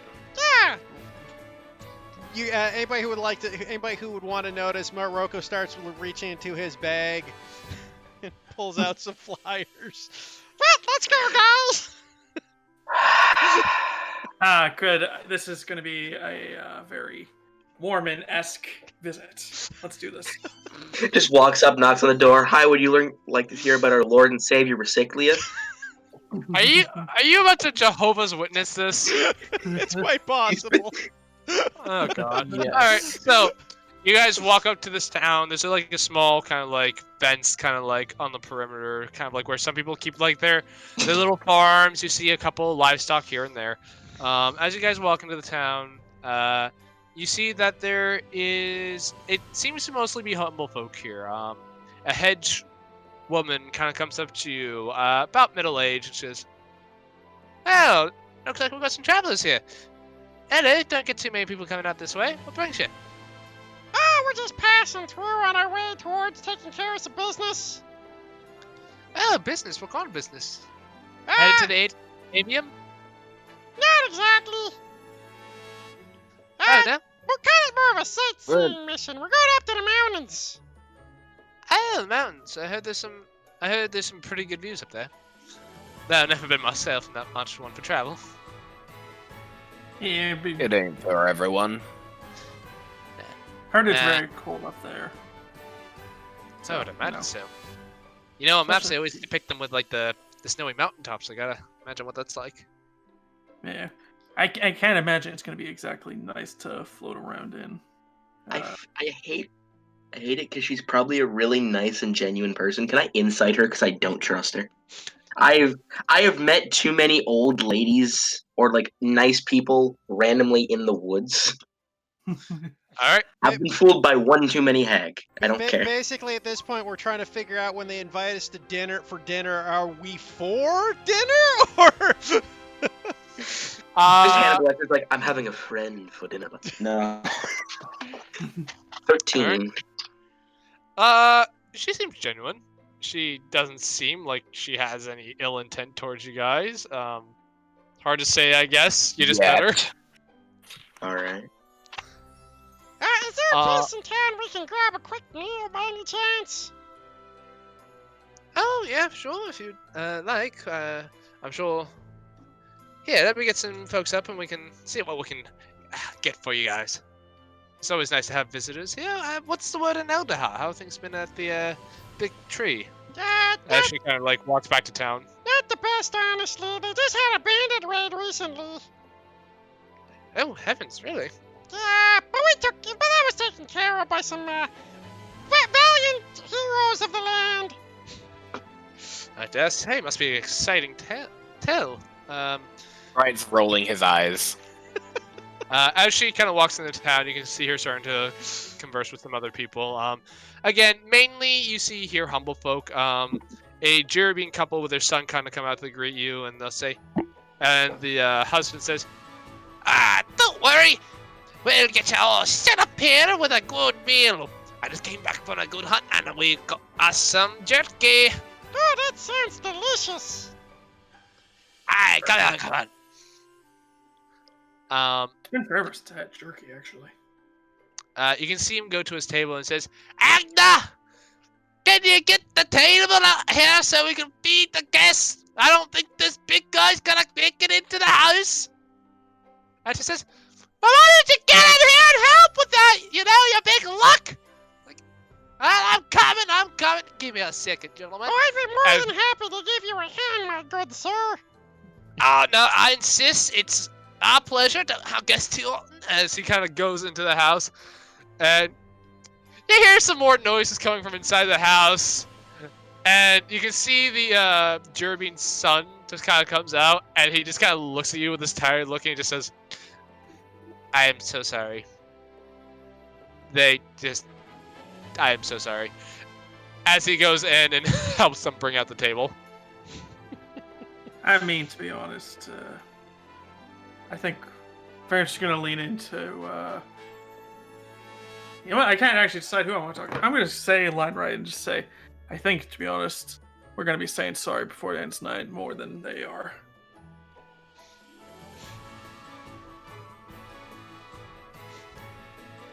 We are a disaster waiting to happen. We are a disaster happening right now. So, did they bring out the food and meal, Michael? Yeah, so eventually they get the table out and they bring out seats. Fortunately, they do borrow some seats from their neighbors. You do see one Curvin family there. They're able to bring out seats for the larger members of your party. Do they have a seat big enough And for Ian? they do. They're Curvin as well. Okay. I was gonna say, Ian's big for Curvin, but there's still he can still fit in a chair made for Curvin. No, as long as that's it. I didn't know there was. I wasn't sure if there was curve in here. Ian, though, you are having to hunch down for this table. Understandable. Would I be able to sit on the ground and be like sitting up straight? You'd still be a little hunched over, but like given your large size, especially since you're large for a Curvin, but if you sit on the ground, you can definitely be a bit more comfortable. I'm gonna 100% sit on the ground. Be a little bit more comfortable. All right, you're free to do so. As you guys, spend the evening here, they bring out what looks to be like boar meat out, along with some fresh vegetables and what seems to be sort of like a stew, kind of like a boar and vegetable stew. And you're getting you can see more of these town people again are just coming out. You see, and you can see kind of like the Jerubine male of this family kind of go. So, I see you well on here. What sort of business you lot into then? Well, I'm glad you asked.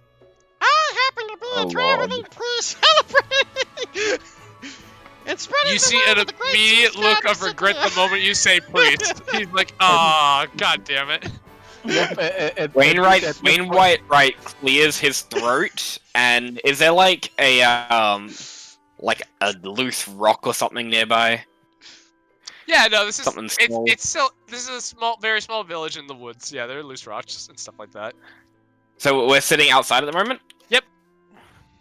So he clears his throat, he expends a spell slot, and targets a nearby rock and casts Catapult. And he aims at the side of Broko's head. Okay. Are you trying to do so stealthily? No. He cleared his throat before doing it. Okay. Roko may absolutely make that dexterity save. Yeah, Roko, make a dex save. It will purposefully be a weak one. So, So- okay, can I explain this one, Michael? Because I think this is funny. So as this rock comes flying at Roko's head without even missing a beat, Rick Sickly is one of the greatest and just ducks as it goes right over her head. Gotta sissy will ever meet such a splendid... just continues on his rant. I would like to say that with this showing, the NPCs get the feeling that this is something that happens quite often. They do. They absolutely do. And you can see the Hedgewood, who's like sitting next to Ian, kind of looks up at you. He's like, "Does he do this a lot?" Yes. Do I expect bit this to go on annoying. for a while? Give it 30 minutes, maybe. Oh dear. At this point, Laren has kind of made the little cave with both of his hands and he's buried his face in it. Farron's gonna just perk up a little bit and just kind of looks to Roko and says, "Hey, Roko, quick question. Oh, yes. You think you can go and set up that tent you made a while back, the one that fits everybody?" I mean, sure, one moment, please. And please take these pamphlets and please read over. And just starts handing out his pamphlets. Yeah, I'll go and hand him over to him. Don't worry. No, he's handing them out to them at the table before he leaves, and then he leaves. Ye- after you leave and they're confident like you won't see, you can just see a lot of them just kind of like pocket the pamphlets away after like looking over for a moment and just goes. And one of the Jerbean woman kind of looks at you guys. He says, "Is he serious with this whole Recyclia thing?" We all I nod, mean, I guess. Sorry about him. He's not fully adjusted to social life. He's very excited about it, and I guess it works somewhat. He's I mean, to pulled be us fair, out of the fire Rick, bed. you guys know Recyclia must be real, because he literally has her divine presence all the time. I know that's what Baron says. He's like, I mean, I've never heard of Recyclia, but apparently she must be a thing, because I can't explain how Roku does half the shit he does. Perhaps it's The question of whether Recyclia is real or not isn't really the point. I apologize for his lack of table manners. It's all right, I suppose. Yeah, I've had worse guess. As you just see one of the Curvin men, who's just hunched over at the table, just kind of like shrugs his shoulders as he continues eating. Still, we're out of towners, and should be a bit more respectful. I apologize. And perhaps this Recyclia is just his different name for one of the Amaranthine. Yeah, maybe. Could be. Maybe. I've never maybe really he'll been be so- willing to ask him the question. For obvious reasons. Afraid you're gonna get another lecture there, Wainwright. Wouldn't exactly call it a lecture, I'd call it a one-sided conversation. Maybe have- he believes so hard that Recyclia is real that he just gets the powers. You know, the hedgewoman turns to Wainwright and she says, "You know, I'm fairly certain around here we would call that a rant." Yeah, that's apt. But anyway, it's not like he's doing any harm, so let's just, if it makes him happy, why not continue? But for now, let's just enjoy the food. Mhm. Thank you again, by the way. Sounds like a good idea. Oh yeah, it's always good to have travelers come by here, so we get caught up on what's going on in the world. A fair enough statement. Unless there's something else any of you want to do, we will get through the night. Yeah. At the end of dinner, Wainwright will thank him and offer him 3 gold for the meal. They will. The Jerobean gentleman says, "Well, you got manners, huh? Well, thank you." And he'll take the 3 gold and he says, "Feel free to stop back anytime. So, We'll see you on the way back. well, I hope so. For purposes of this, you guys do not take up a day's worth of rations, as you have been fed. The night goes on without much incident. And as you awake the following day, may I have someone else roll me a d8? Sure, I'll take it this time. More owlbears! The No, owlbear we're- just appears out of nowhere. Ah! Big ones. It's the just like same 2 one. owlbears attack the town was happening. It was just, we should see everyone. Ooh, that wasn't good. Well, you know what? That could be fun, but nah, we already did that one. Roll again. Okay. 3. 3! 3 one. owlbears. No. So, you guys. Okay, this will be fun. You guys. Don't know how this makes sense, but we'll make it work.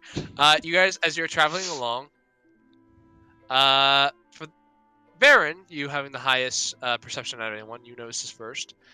As you're traveling along, you hear what seems to be music. It sounds like someone's strumming a lute in the distance. It's a bit off the path you guys are taking, but you're free to investigate if you so desire. Okay.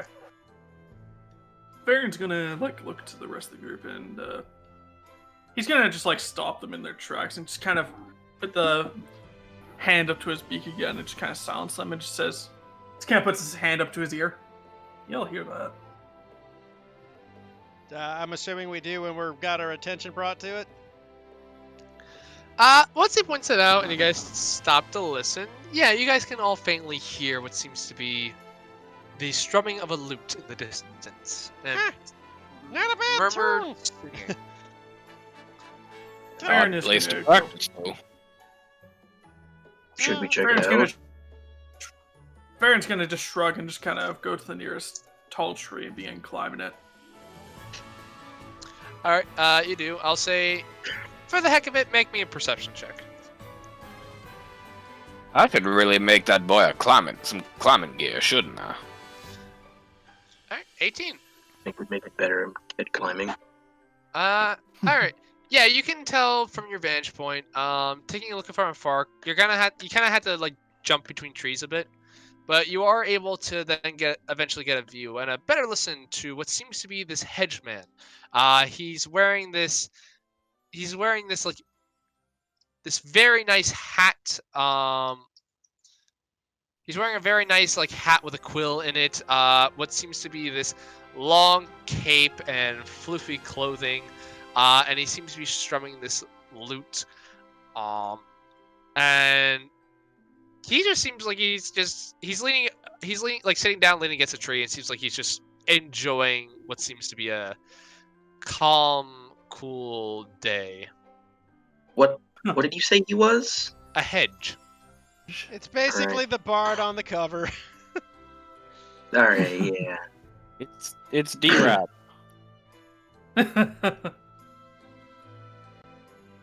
Varen's can the party still see Varen? Yeah, if you Right, guys we keep your eyes knew on where he went. Yeah.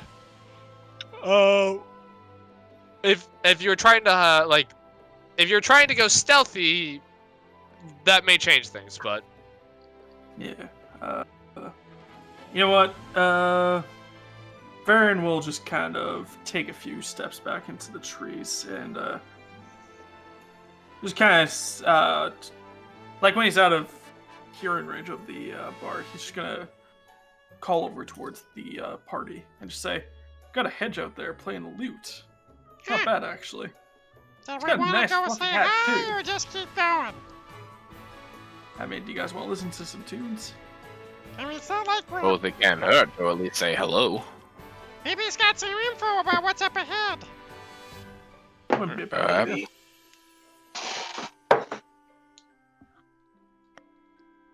Oh, Wainwright will start walking towards the source of the music then.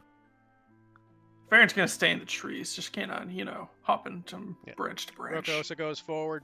Hey, Mac! Oh! Oh! Great. Hail, friend! How can I help such wonderful people today? Who are you? What are you wearing? You're not bandits, are you? Please don't rob me if you are. No, we're not bandits. Quite the opposite, in fact. Oh! Postcard then? Not quite that Kinda. opposite. But kinda like that. Well, We're More like freelancers. freelance. Yeah. Freelancers, huh? Indeed, we've been asked by the Alderheart Council to assist them with the bandit issue. Oh, so you folks are out here keeping the road safe, I see. Haha, good job then. Right, you are. Makes my job a lot easier. He kind of goes up and kind of like slaps your shoulder there. It's like, yeah, folks. It's good to know that there's still like good, decent folks out here keeping us safe. So, May I ask what your job is? You seem to be mighty good at playing that lute of yours. that's my job, really. I'm what you would call a traveling minstrel, going from place to place, bringing songs of glory and wonder from our history and our current predicaments, and spreading news across the lands of everything that's been happening Hey, no here kidding. and there. Any news about what's up Uh, ahead of us? Well, it depends which way's ahead. That way, that way, that way, or that way, as he Wait. just kind of points in the four We're cardinal headed directions. towards the mountains. The mountains, hey? Well, I've heard that they tend to have a bit of a lion problem up there. Mountain lions, that is. Huh. Hey, Ian, you interested in a new fur coat? Yeah, what? He's kind of zoned out a little bit there. What? There's mountain lions. You interested in a fur coat? Mountain lions.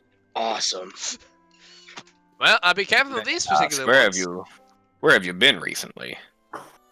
Oh, me? I've been here, there, but if you're mainly talking about my most recent escapades, I've been hitting up some of the northern villages, kind of getting the lay of the land, learning some of that ancient culture from the humble folk up that way. Actually, that is a good question. Why are you out here in the forest, though? Wouldn't it be safer for a minstrel and more profitable to be walking on the path? Typically, yes, my friend, but you see, I'm what you would call looking for inspiration. I'm looking for all sorts of sights and sounds, the beauty of nature here and there, working on my next masterpiece. Oh, The moment he says inspiration, Ian very confidently steps forward. Actually, Roko was about to say, I don't suppose you'd be interested in hearing adventures of daring ne'er-do-wells who wish to save the world and great adventurers. I mean, I'm always up for a story if you're willing to tell one, my friend. Maybe if I like it that much, I'll tell it to someone else. Roko Well, will we begin, do have quite a few of them. Roko will begin telling the great tales of the party's adventures in hopes of spreading our fame. Roll Roko, me I a thought roll me a performance check to see how well you transcript your tale. As Roko begins, he will guidance himself, because that is definitely something you wouldn't have no problem casting before beginning his tale. Sure, I'll let you do it. Yeah. kind of just nudge Roko and say, I thought we were supposed to keep a low profile. That way the bandits don't know. We kept a low profile. As It you does begin, incoherent. as you begin telling your tale, he kind of like starts looking bored, then a little mortified, and then goes, "My friend, I'm in the tale of telling actual stories, not tall tales." As the finale, can I reality crack real quick? You know what? Because I find this amusing, I will allow it. Oh, 15, 17. I hit a D20 by accident. That'd be a 17 plus 3. That's a 20. That's a dirty 20. That's a dirty Oh, 20. God. So, as you got, Roko, you get this weird feeling of deja vu, but you change course in how you tackle this, and you make yourselves out to be these heroic traveling, like this heroic traveling figure, blessed by the godless Reticula, and your companion is skilled and versed in their own fields of work. Your diverse team able to overcome trial after trial, taking down corruption, dealing with bandits in creative and well thought out manners, and participating in raw feats of heroic tales of strength and wit.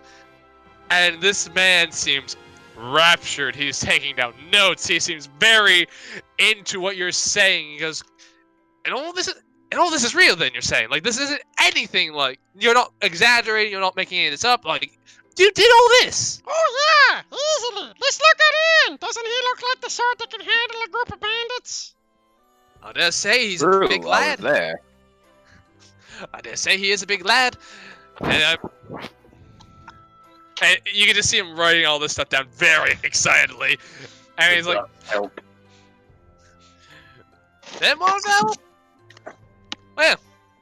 Well, I suppose next time you strike a bandit in the side of the head with that maul of yours, why don't you say, you could say you run him afoul, eh? Uh-huh. I don't need catchphrases. Me caving their skull in is enough message. I mean, sure, but it's not very good marketing. But nah, don't worry, I'll take care of that for you. As he just like continues writing things down. I let my reputation form from what I do. I don't try and talk my way into one. I mean, if they ever owe you money, you could say, here's the bill. I like that. That's a good one. Listen, my friend, your reputation is not necessarily built by what you say, but what others say about you and what you've done. And my friend, your reputation is about to get really nice. I mean, really, really nice. I mean, look at the bright side. We can earn more money this way if we're popular, right? Just writing things down. Your tale shall be sung by Reginald Quilton, aka me. And my friends, you will be famous across the woods. I tell you, famous! By the way, do y'all have a particular name that your group goes by? Something that I could just shout to the rooftop so that whenever I say it, people automatically know that they're talking about what I'm talking about. Jordan suggested one a while ago that I enjoy. Duck Brigade. I mean, you've only been a duck for so long. Full send or no send, Heath? Guys, do we have a name for the party? Anybody thought of? The psychopaths. No, that's our Wednesday game. Not very marketable. How about, the rodents. the Quack Pack? Oh no, we're not fucking theming it around the goddamn duck. How about the...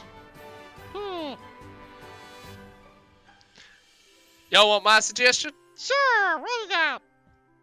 How about Also, How about the humble god? How about the humble Sure. heroes? I like, yeah. We're not humble nor heroes. How about the duck guard?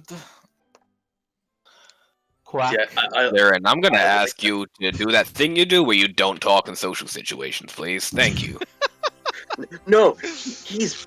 Hey, him talking in a social situation is an improvement. Don't discourage it. You see Lyran walking away discouraged. Oh No, I'm gonna go comfort Lyran. Wainwright, you dick. Stand by Go what I with the did. recyclialites.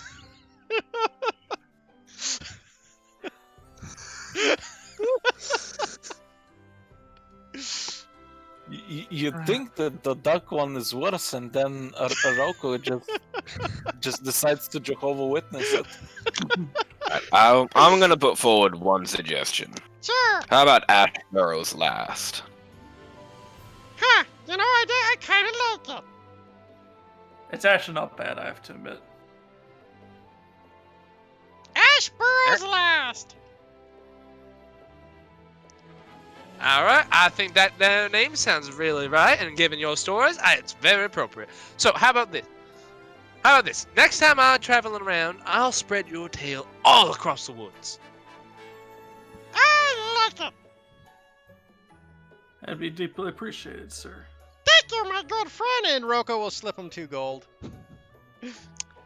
Thank you very much, sir. Much appreciated. It's good to know that my work here is appreciated.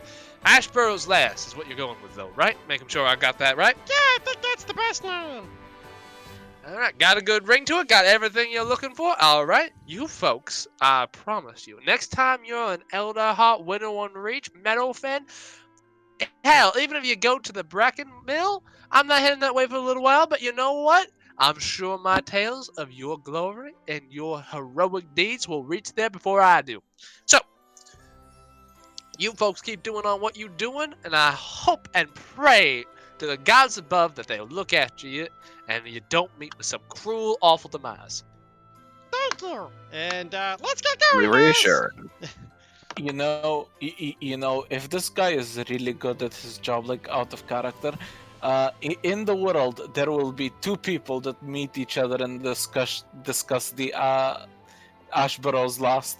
One of them would have heard the stories and he would be like, "Oh yes, great heroes." The other one would have actually met us and just looked at him in fucking dismay. I love that hypothetical conversation that may happen in this universe. By the way, want to let you guys know, I'm not telling you what it was, but I rolled to see his performance check just in general when it comes to you guys. This is going to be fun. Oh, good. I like the fact that we were able to get that chronal shift so Roko could tell a great story. This is gonna be great. Okay, Michael, we continue on and we plant the tree for our night. Yep. Actually, you know what? Before the day is over, roll me another d8. Oh boy, 2 encounters. The Well, entire time they're walking, Ian is like talking to Lyra and making sure he's okay, making sure he's working on his social skills. You're not running into another bard. 5. Okay, give me a second. Alright, continue. Sorry, Ian, continue. No, Ian is just helping Lyran with his social skills with a -1 to charisma. So when you want someone Full, service, like, you frat just grab rowing them it? by the head and say, "Give me food," and then you put them back. No. Ian is You gotta full be more frat rowing confident. it. He's just being like, he's giving him a pep talk, like, you just gotta be fucking confident, bro. You just gotta go and do it, you know? Dude, Ian is literally just the high school bully. Trying to Like, tell he'd be the right at nerd home how in like to a be cool. frat house. Yeah, he's a high He'd be school right. bully telling the nerd how to be cool. Yep. Are we reenacting the plot of fucking A, what was it? Revenge of the Nerds? I don't know. No, it was some avenue, like 34th Avenue or 40. Fucking A. Either way. Oh, 21st. 22 Jump Street. Thank you. Hey. Are we reenacting the plot of the first one? Any case, Michael, what do we run into with a 5? Okay, so give me a second as I'm setting this up. Oh.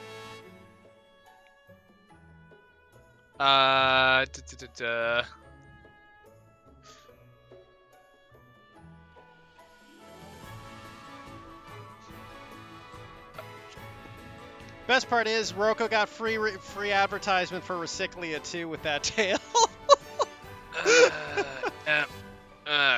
Christ almighty. By the So- end of this campaign, Recyclia will be an honorary god of this world. So, can I get a marching order? Our scout's probably first, scouting, Yep. followed by Okay. our heavy-duty barbarian. Alright. I'd say Roko's in the I'll middle, be third. guys. Or okay. Yeah, third. Yep. Rocco, Pick the healer, Give me man. in the middle if you want. Rocco, Wainwright in the middle, and Lyra in Lyra the at the back, yeah. We'll say Roko and Raynar are just walking next to each other. I mean, it's not like we have to walk in a straight line. They could be a... Yeah. Okay. So, Baron up front, and then the rest of you guys seem like you're just kind of. Ian, Rocco, you said you're in the back, right? No, it's Wainwright. And Question: Is this the same day as the minstrel or? Yes, it is the same day. Okay. Because you guys are going through the woods, so you have a chance for more encounters for a day. Yep. Making sure I don't chronal shift extra times a day. You're all good. So it was Varen, then Rocco and Ian in the middle, then Wainwright and Lyran in the back. With, we'll say Tutu is off doing Tutu things. Yeah. And being a little menace somewhere else. Tutu, yes. Tutu. So, as you guys are walking forward, a strong gust of wind is, as the day seems to be starting to go more into a rainy day, and the wind is really picking up. And as that happens, you guys hear the crack of a branch, and Baron, you're able to very quickly. Your reflexes are sharp enough where it's not an issue of having to worry about it hitting you on the way down. But as it hits the ground, you notice something else on that branch. What seems to be some sort of nest, a hornet's nest. And you suddenly hear as you are beset by hornets. Oh no, come on. Like regular ass hornets? They seem mean. But yeah, they are a swarm of insects. Yeah, I feel God, like this is Rocco and such Ian nice should be music switched. for combat. Oh no, yeah, Rocco and Ian would have been switched places. Ian was in front of Rocco. Okay, you guys just move yourselves where you want to be. Yeah, Ian was. Yeah, that would have been the case there. Oh, good. I get flanked. Perfect. Oh, well, let's do this. They're insect swarms, dude. They don't flank. They All right. attack. They have a range of 0. Alrighty then. May I Oh, have man. Fuck. initiative? Natural 20. Beautiful. Ah, yes, me and my low rolls. Oof. Thank you, Lyra. No problem. You know what? I'm not even mad. I'm just gonna give you I'm just gonna give you the thumbs up here. You're on points today. I appreciate that. What? Oh, I guess you get a intelligence boost as a Chronal Wizard, eh? No, you get it as a Vulpin. You okay. You can add your dex to saving throws, to dex. You can add your intelligence to dex saves and your initiative. Okay, neat. Wow, that's really good. Alright, Lyran, you are the first to react as these bees start swarming out of their, not bees, hornets start swarming out of their nest, very angry, and looking to sting the shit out of the closest things to them. I will go here. I will enlarge Ian. I will go here and then there, and I will give advantage. That's my turn. So, Ian, you become big. Oh. I I get a D4 Very- bonus damage, right? Yes.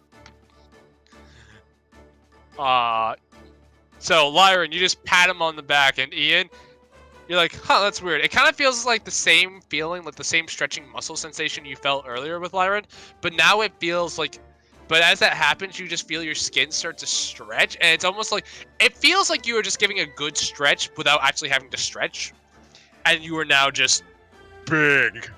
I mean, I'm just gonna point out the idiocy that becoming bigger to fight an insect swarm probably just makes you a bigger target because they're still tiny little insects.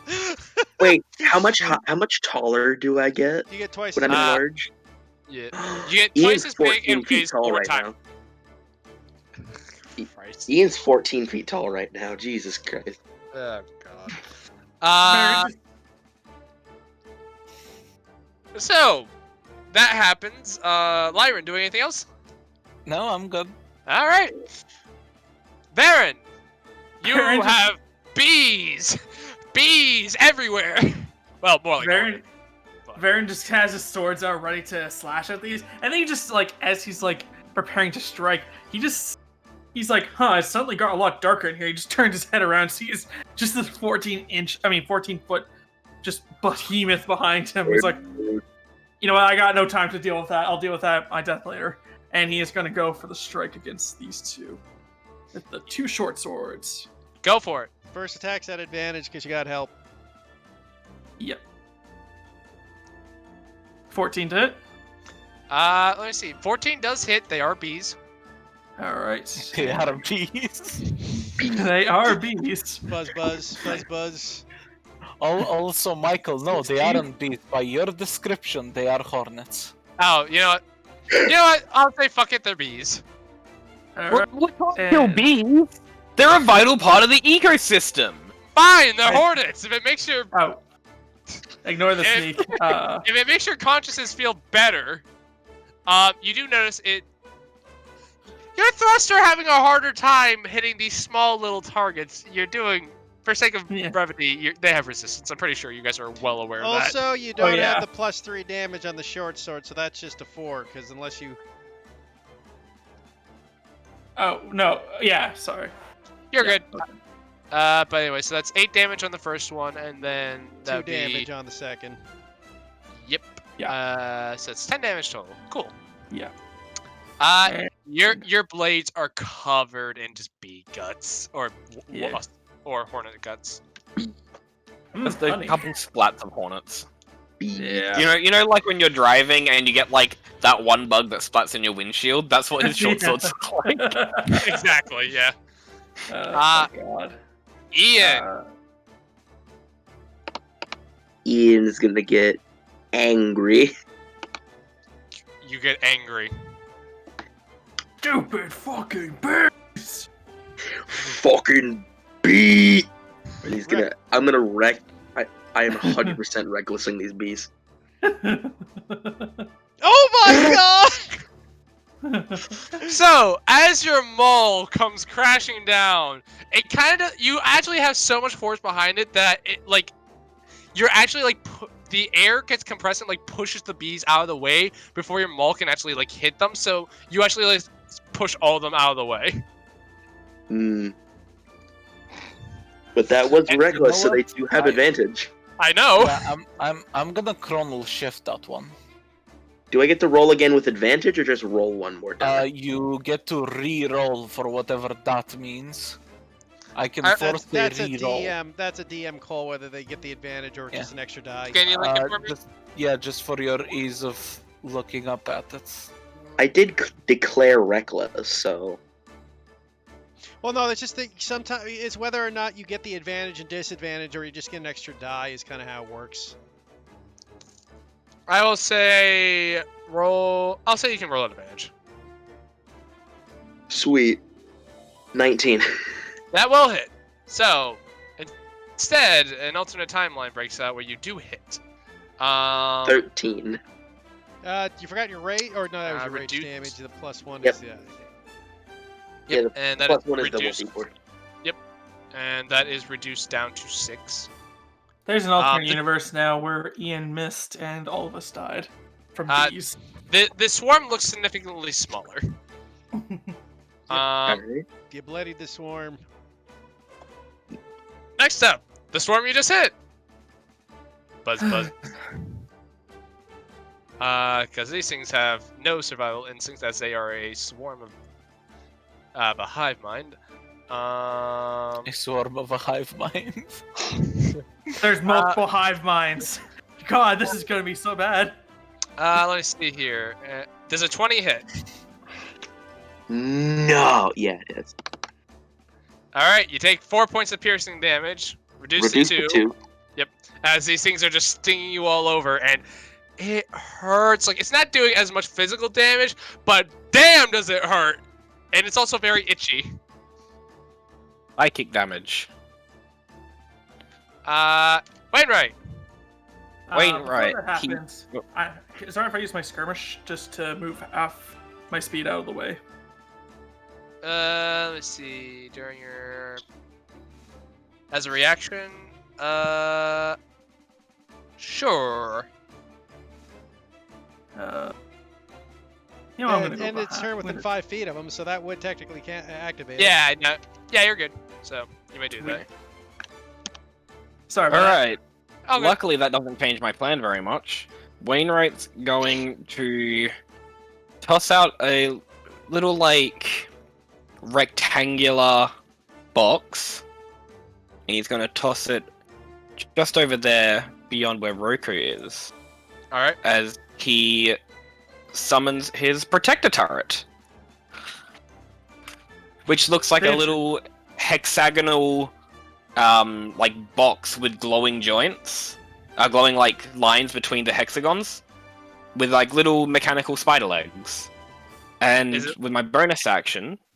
Is it made of Sorry? wood or metal for my own curiosity? It's like the hexagonal plates are wood, and like the legs and inner workings seem to be metal. Okay. And with my bonus action, I will protection burst.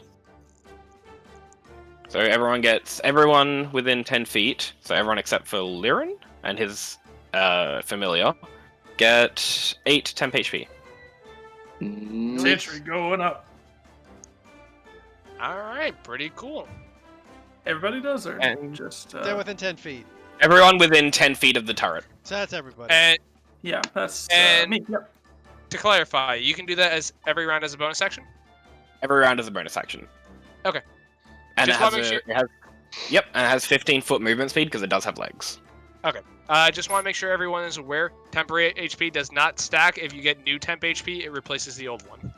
We know. Sounds good. Okay, just want to make sure everyone. I only bothered doing art for 2 of them. I can't be fucked drawing the ballista. I was gonna use the flamethrower, but it seemed like an unwise decision. I love it. Idiot protection device. I love Yeah, idiot detection device.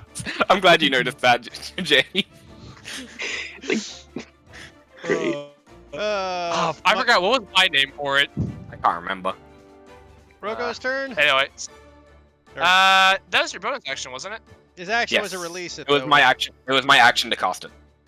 Oh, okay. Then yes, Roko. Oh, well, time to test out the new spell. Roko does like a little circle of hands. It goes, Yeah! and a little spiritual weapon pops up right here. I saw your spiritual. Now it is weapon. actually I time to saw take it a there with the fucking thing, and I was like, "Yep, all right. Well, at least mine aren't gonna I, for- look completely I out of place." I completely forgot about that. And with that's his bonus action to use, and he will attack this swarm here with his bonus action. All right, roll for attack. 22 to hit for 5 force. All right, you hit for 5 force damage. You can see a couple of them splatter. And then with his action, he will cast Toll the Dead on the one swarming Ian. Which one's he casting it on? This guy. All right. Let me see here. Wisdom save. Them. Oh boy. 12. That's a failure. All right. How much damage does it take? 8. 8 points of damage. That's enough to kill it. So as it. Can I describe it, please, Michael? So as you see the garbage can Sure. just come up, it crushes the bugs between the garbage can, and it does like the milkshake rattle thing, and just dumps them out to the ground when it's done. Yeah. Yeah. Fighting bugs is icky. All right. And that's me. The other swarm. Nearest thing to it is this, but they can't really touch it, so they'll move on to Ian. Yeah, Yep, hold on, let me. keep the rage going, baby. So they will attack Ian. He did reckless, right? Yes. He did, in fact, reckless. All right. Attack against you. 12 to hit. That doesn't hit. So as these bugs are swarming you, they're not able to like pierce through your now like aquatic brace skin. I don't know. Just something happens. I can't describe this. Moving on. Lyron. Not with that energy. Magic missile. 1, 2, 3. Alrighty then. That's gonna be 8 points of force damage. They're still up, but they look The swarm is definitely smaller. I end my turn. Oh yeah, advantage. All right, duly noted. Baron Voss. Awesome. Varen is going to hide behind this little nook of the. Would you say this is a cliff or a rock or some kind? That I can That's hide it. behind? That's actually more of a clip, like it's going up. Okay, so I could hide behind it and take pot shot. Could I take pot shot from behind here? They're kind of on the other side of Ian. Yeah, fair enough. So it'd be kind of Yeah, hard okay. to hit them without also hitting Ian. By the way, you already have Alright. advantage, so there's no real point of hiding. You know what? That's fair. I'll do that then. So advantage. He's gonna take out his light crossbow and he's gonna try to snipe a few of those out of the sky. 19 hit. Well, that's a short sword, but yes, that Whoops. hits. I mean, it's the same damage and same. Yeah, just same yeah, It's not the same damage. I was gonna say, isn't a light crossbow a D8? Yeah, D8, man. It's a completely different damage die. Yeah, it's fine. I'll just keep the D6. It's fine. I messed up anyway. I mean, you can roll the D8 if you want. I'm not gonna be a dick about it. It's fine. Don't worry about it. I rolled decently anyway. All right, so 19. That's reduced down to 9. 8. Yeah. Or, yeah, 9, yeah. 9, yeah, 9. How do you want to do this? All right. Actually, I'm kind of glad because this means I don't have to describe it. Baron You figured it out, fucker. Baron is like, he's waiting for like the perfect shot when they all align, and Baron takes a shot, and just makes a fucking hornet kebab. So, as you unleash your bolt, you wait for the perfect moment when you think all the bees or hornets are gonna align, and the bolt just sails through and just like skewers like a good, we'll say 20 of them, and just right through the swarm. The rest of the swarm just kind of dissipates. And you guys have successfully navigated this encounter. Congratulations. I would like to point out we just Huzzah. blew a bunch of our high level spells to take care of some fucking bees. I mean, they are hornets, so they do deserve it. God, imagine having to blow Accurate. high-level spells and not Before just we, getting before we angry. leave this map, I want to show you all my flamethrower turret because I'm pretty happy with how it turned out. Yeah, man. No, Here, let me see- blow this one up first. It doesn't look as good blown up. Looks They look pretty like good, shit though. blown up. They look garbage blown up. They look better I think small. it looked pretty cool. I like it. Very, They look kind of neat. looks like a. Yeah. They're pretty cool looking, I will admit. Alright. If you want to, by the way, if you want to emphasize circles instead of just having a default like circle background, consider just making one side of the line thicker, like essentially this, and it will emphasize it a bit more. This concludes my art lesson for the day. Thank you. I was any just doing case- these quickly. Yeah. I wanted them to be ready for combat. Come on, guys, let's get on our way. Oh boy. Alright, let me get rid of all this for next time I need to use this map. But so, Reusing assets? How dare you? How dare you? not an authentic experience. So with that out of the way, the winds continue to pick up. Do you guys still want to use your tree today, or no? Yeah, I mean, there's no reason not to Uh, use it every night. Fair enough. You Especially when guys, there's bees lying around. You know, just get When a there's fire. just lying around, just hanging out. they're actually I'm on sorry, vacation. this is a very funny way to phrase it. Just They're actually lying just around. like they're actually in lawn chairs with like little glasses of honey, just with like sunglasses that cover all of their eyes. They're just like sitting there, just sipping on it like a fucking mint julep, and going, "Don't ask us, we're on vacation." They watched all that shit just go down. They're like, "Well, that's a them problem. We're not dealing with this until Monday." Anyway, so you guys set up for the night. Do you guys are you guys bothering taking watches anymore or no?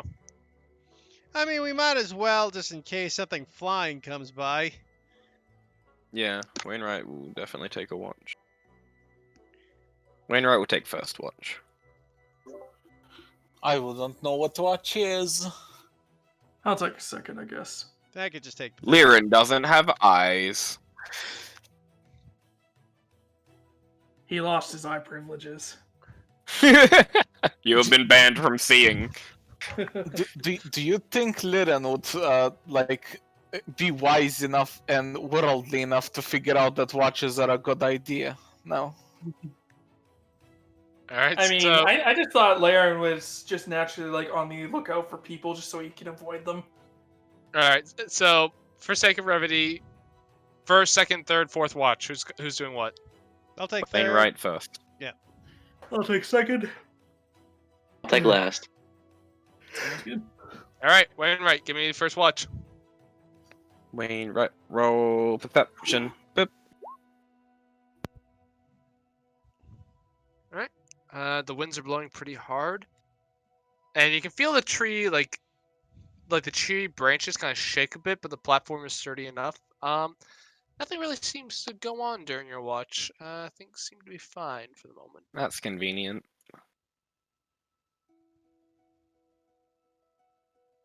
That is all. All right, next watch. Oh, right, perception. Oh, 7. Lovely. Oh, that's a natural 1. Nice. Baron falls asleep. All right, who has third watch? Rocco looks up, seeing Baron. Oh, for the love of Recyclia! Fortunately for you guys, nothing seems to have happened during his watch. Rocco, though you do find him asleep. What do you do? Rocco will take his will look at him and just, I really feel like pushing him out the tree, but that'd probably kill him, so I let the idiot sleep. Quelling your sociopathic tendencies, you What? take a Rocco, watch. Rocco wants to do an experiment. But for punishment's sake, He will take his fingers and put it in a warm glass of water. Can I roll a con save? Yes, See I if was about to ask. Please roll me a con save. Oh lord. So Rocco, you don't notice anything at first, but during your watch, make me a perception check. Rocco will. Wait, if he's doing this, can he at least roll a stealth check to see if you do it? Be able to You do know it? what? That's a very good point. I will say, Rocco, make Yeah, me I a feel like sleight of sleight of hand hand would be more check. appropriate. Yeah, make me a sleight of hand check before we get to that, because you know what? That is a fair point. Rocco will guidance himself. Fair enough. And he'll also throw on his divine channel so he's proficient. Might as well go for it. That's 1 second's rolling. Oh, So, yeah. do you want to use your inspiration for that? Nah. All right. So, Varen, you just feel like as you're sleeping, you wake up as you feel someone holding your hand, and you just see Rocco standing, like crouching above you, kind of like holding your hand. I'm honored, but I don't swing that way. fair enough. Rocco puts his hand down. Thank you. I was so rooting for you, man. I was, to be honest, I was kind of rooting for you too. Alright, I'll make my perception check with guidance. All right. Varen, you go back to sleep, but 20. okay. Dirty 20. Alright. Yeah, so Rocco, you noticed in the distance, flying in the distance, what seem to be these little sparks of red, orange, yellowish light. They're high above the ground, and you've encountered creatures such as this before. They're ember bats, though they don't seem to be heading your direction, thankfully. Huh.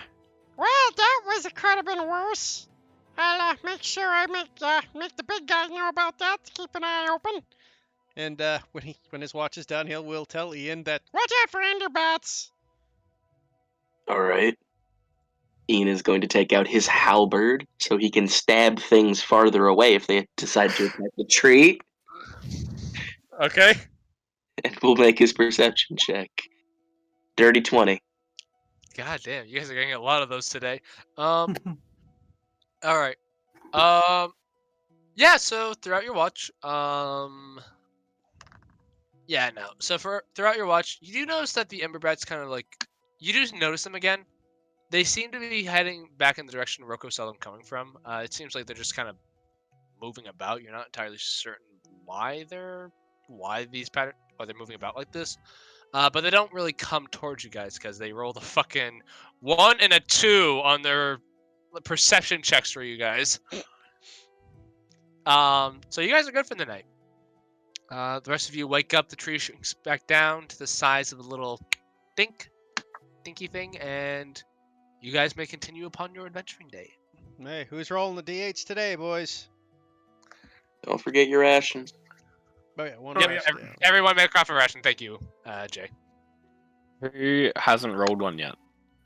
I haven't, and also I kind of gave all my rations to the bag of I'm holding. I'm marking you. off your ration. I have rolled a 5. Well, we already did The that. bar. Yeah. We find the bar to get. No, we find more bees. More bees! Actually, that'd Not be the kind of funny. bees. That'd be kind of funny, but all right, a 2. So let me check my chart here. We've literally rolled a 1 through 5.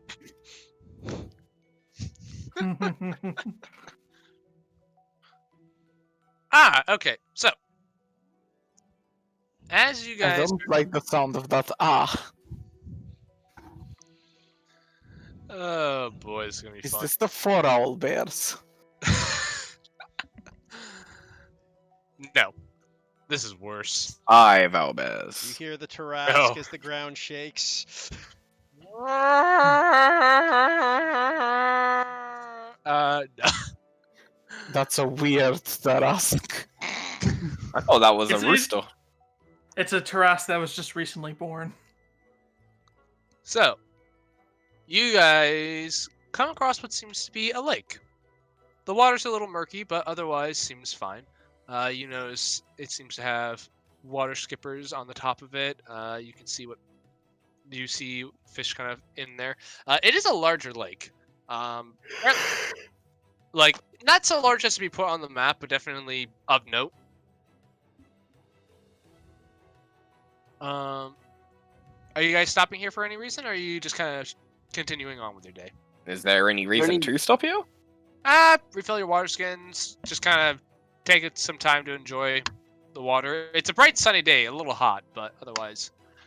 Baron's got Anything sand weird going stone. on with this lake, or does it seem like a pretty normal lake? I don't know.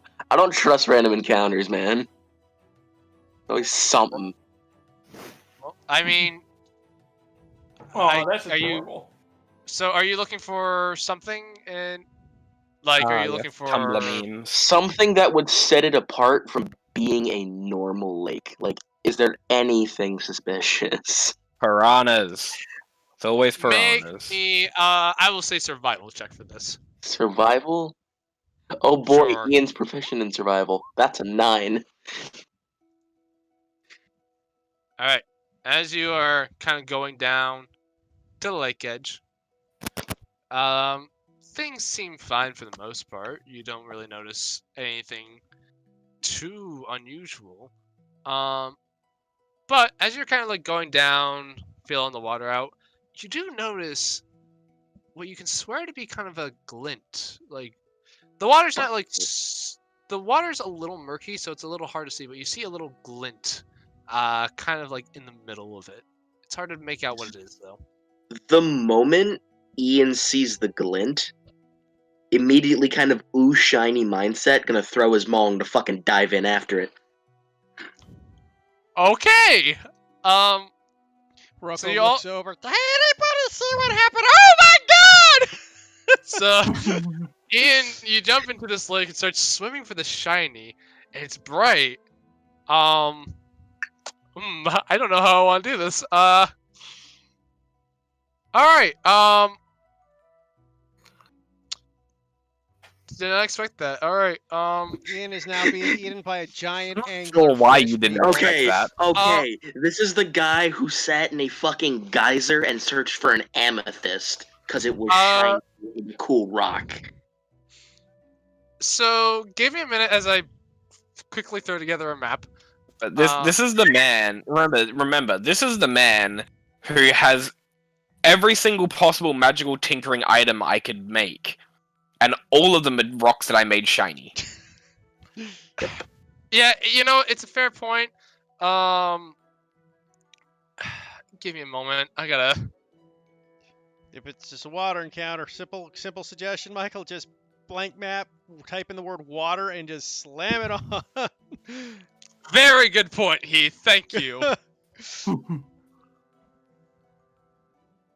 Boy, this is not what I was expecting today. Yeah, Cool. yeah, that's exactly what I was figuring. Giant angler fish. This is what's happening. Alrighty then. We will.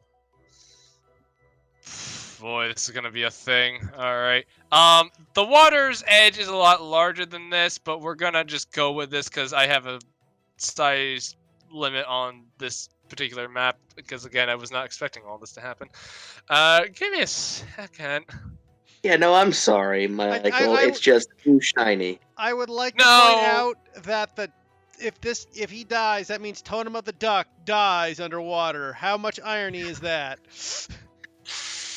And my backup is either a Luma sorcerer or another Curvin fighter. Well, I made this table. I'm like, all right, this shouldn't be an issue. I don't think anyone here is gonna do that big of a thing.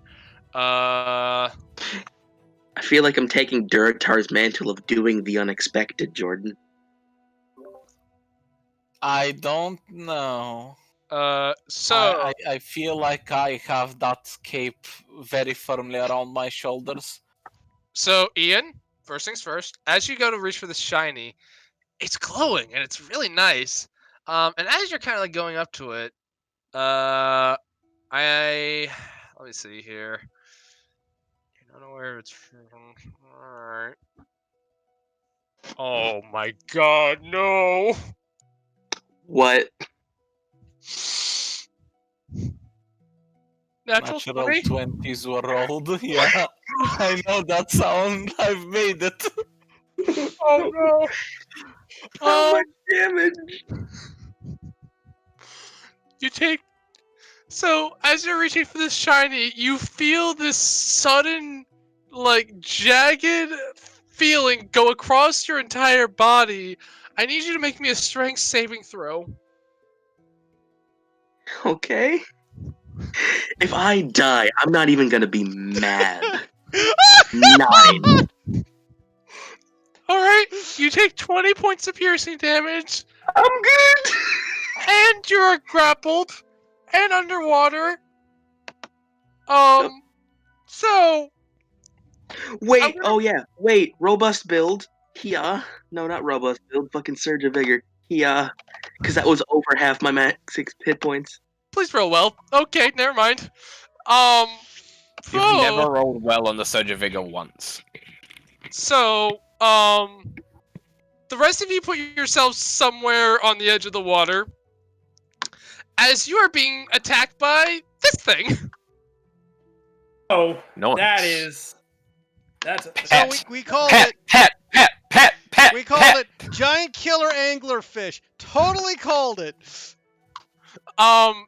It's more of a worm, not. But yeah, Like, same principle, Michael. It's a fish with a light to attract idiots. Unfortunately, my idiot protection device will not be helpful here. Let me get appropriate music for this, because this is probably gonna kill Ian, because I didn't expect any of you to go, ooh, shiny, and jump into the fucking lake! Can I ask CR And that was this your is? mistake. What? Can I ask what CR this is and to gauge how dead I am? You'll find out at the end of the fight, man. You'll find out! Like, that's not Yep. ours to know. That's not it. Where is it? Just play the funeral march. I think that's easiest. Hold on. I got a good. Let me see here. Oh shit! I accidentally. Also, by Oh, the way, I- Michael, for future quick map builds like this, from a pro hint, you can also type in the word lake, and half the time there'll be a preset map in that listing. Oh, neat. All right, let me see if I can find something that's. I did. While you're doing that, I did realize I messed up a tiny bit last combat because the Eldritch Cannon has to be within 5 feet of me.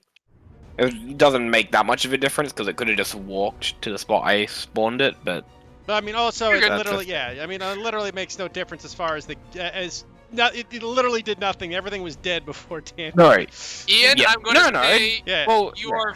Ian, It- I'm gonna say you are 15 feet in the water. You're grappled, so please put a token on that to denote that, or like a little symbol to denote that. Oh god. I need Initiatives. God. Initiative. everyone roll for initiative. Oh, that's way too. That is way too I'm cheerful for missing, this. Jordan, you didn't put your token down. I did. Oh, you're on the other side. I see it. Oh, if we're there, I actually didn't scroll up, so I did not see that. You didn't see the grass. No. Well, on the plus side, we all rolled nice and high. Oh, half of Yeah. us did. Well, on the negative side, Okay, so give me a second. I'm Boy. still within healing range, if need be. So we can't really cast fireballs down there, can we? I hate to tell you, you're not, because you're also 15 feet under. Well, I mean, if I get to the surface, I am. Yeah, yeah. So, Roko, you It's just bad, see unfortunately. blood in the water. blood gallons of the stuff. Well, that's unfortunate. I was expecting this to be like a sightseeing tour. You said shiny. Roko will look over at everybody as, Well, we gotta save the future bandit chief, possibly. and Roko will walk into the water, splash. Do I see anything now that I'm under the water? Make me a perception check. It's still a bit murky. I wonder if you can see Ian 13. for the blood of Ian. 13. A little hard to tell. There's a cloud of blood, but you see, now that you're underwater and you're kind of getting a better look, and there's still that light on it, you see Ian in the jaws of some large, warm, reptilian creature. And when I say large, I mean it is huge. Perfect. Was that my action to cast perception? To check the perception. That's your call. I will say bonus action because I am feeling nice. Technically, I'd almost prefer the opposite. Sure. Sure. I'm just saying, Whatever works for you, man. I will put the garbage bag next to the big thing's head and go, let him go! And smack him. Are you doing that underwater? Technically, I'm just ducked under. I'm only 5 feet in, so I could pop. I got lots of movement to pop up and cast and then pop down, but yeah. Okay, just letting you know that if you use a verbal component for a spell while underwater, you're gonna start drowning the next round. Yeah. I mean, I'm literally just within the sight to go back up, though, because technically I've only gone 5 feet, and you're only at half movement underwater, so I could I could cast Also, the like, you spell then can- pop back up. You can speak underwater, right? You just can't breathe in. Yeah, like you can cast a spell underwater, but just know that uses your air. Yeah, I know, but Dude. then I can just pop up and breathe again. I still have the movement to do it, so. All right. So I'm assuming you're going to try to attack. Yes. I was just. Roll. Sorry. Roll for attack. I was just checking my spell list off. Swingity swing. Nope. No, it's underwater, so it's just hard to move and just kind of wide arc misses. Rocco will then use the last of his 5 feet of movement to get back up on land, look at the party, goes, I think Ian might be in trouble. Oh, really? Well, shit. Lyran, please help him. How? Okay. Man, I've seen some cruel DMs, but Michael, you're the most unintentionally cruel DM I've ever seen. You didn't mean for this to happen, and it just happened anyway. There's this cool monster back here that isn't really used in the campaign, so I'm like, oh, fuck it, I'll throw it in here. It'll be a fun sightseeing tour thing. You know, they'll see it, they'll be like, oh, man, we should stay away from that thing. What I'm I know. hearing is, Michael, what I'm hearing is, it's your fault. Anyways, you're up.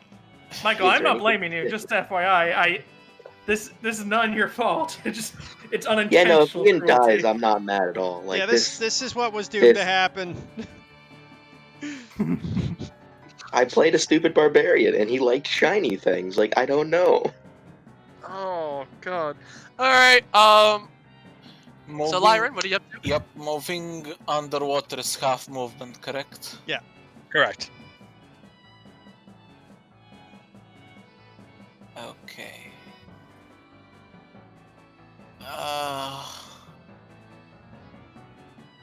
It is so okay. I'm gonna call this the fuck me maneuver. Do not throw yourself in danger to save me, please. I don't want to get in the I must. I have already done so. Lyran isn't used to seeing people die. Therefore, he will attempt to stop it. And he doesn't know any better. So, I am now here, DM. That's my action and my movement. And that is literally everything I can do currently. Noted. The lake worm is up.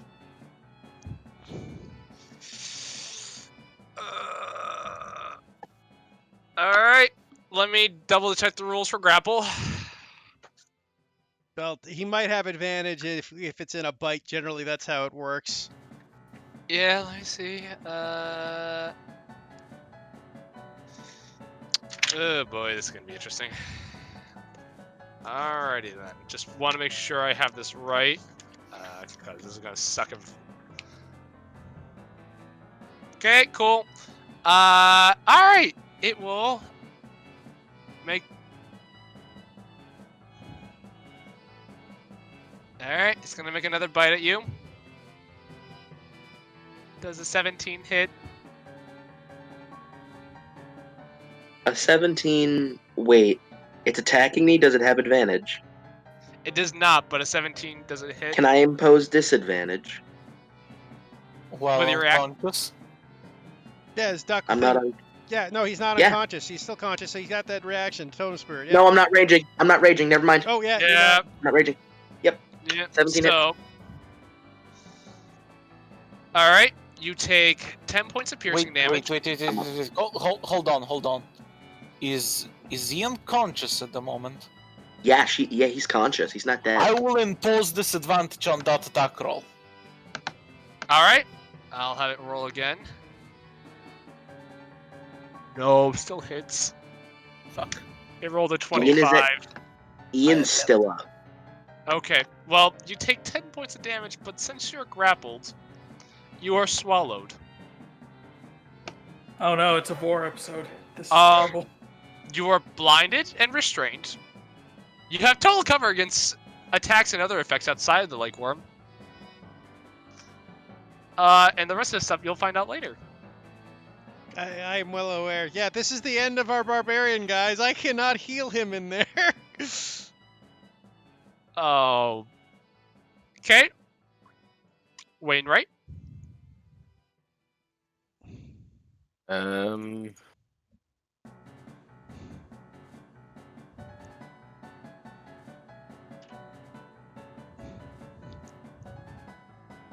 I guess I'm going to summon my Eldritch, my Force Ballista, Okay. And I'm gonna summon it just like in my hand. I'm gonna summon a small one. All right.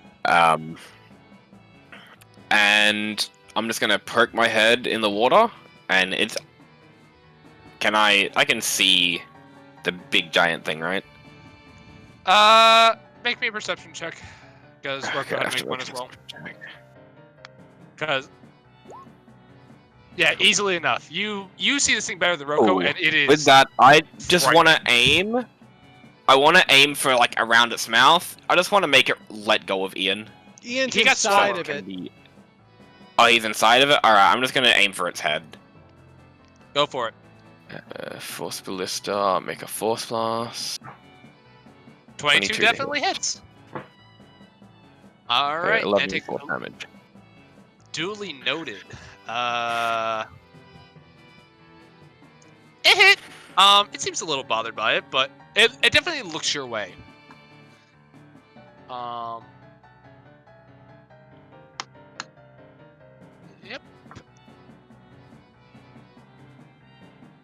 All right. Is there anything else you're doing?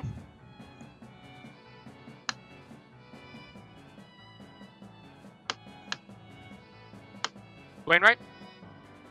Yeah, sorry, that's the end of my turn. That's all I can do, really. Cool. I left And my spellbook here. Varen, you see a lot of shit's going on in the water. You have a passive perception high enough to, I will say, to see what's going on. Okay, can this thing see me? That's the question. You are unaware.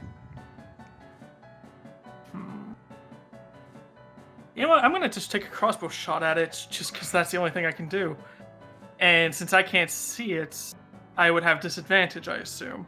That's why I'm asking. You can see You it. can see it. Yeah, you can see it. Okay. Yeah, you That's have a the reason passive I'm perception high enough to see it.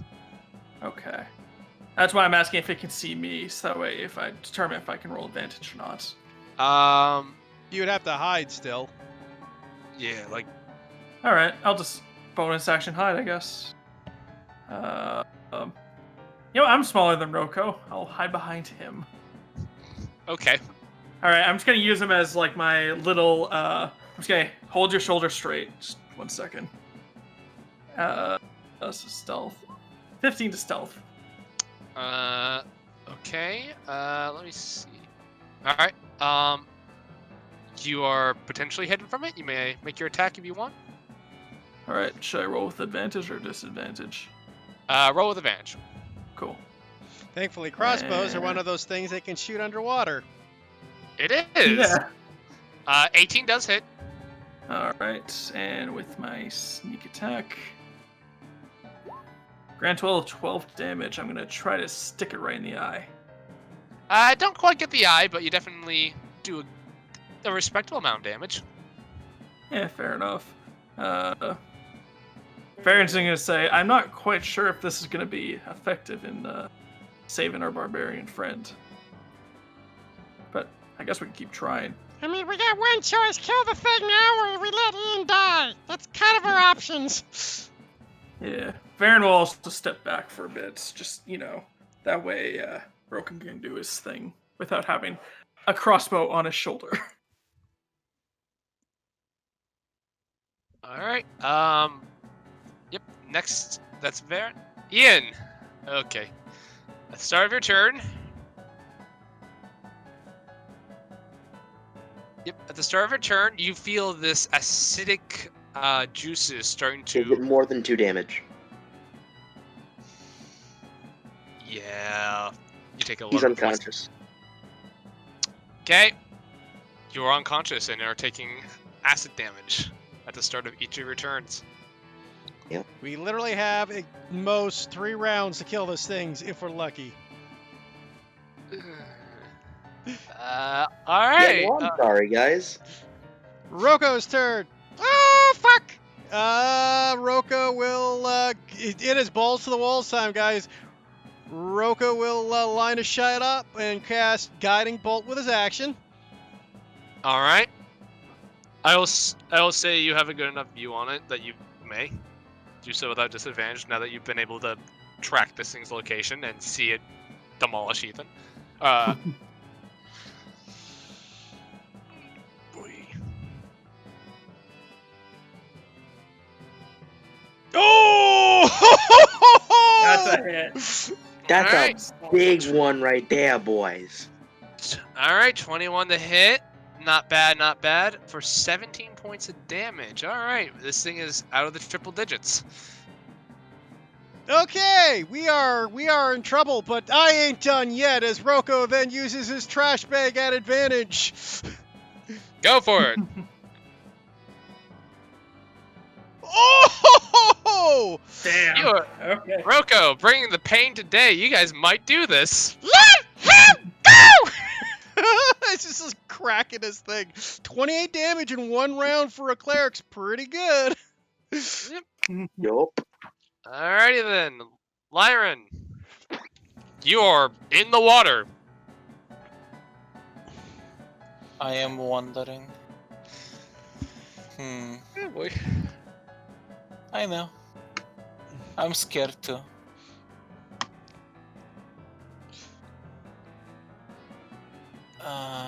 Oh god, this is doing everything. I think I can't do a scorching shot, can I?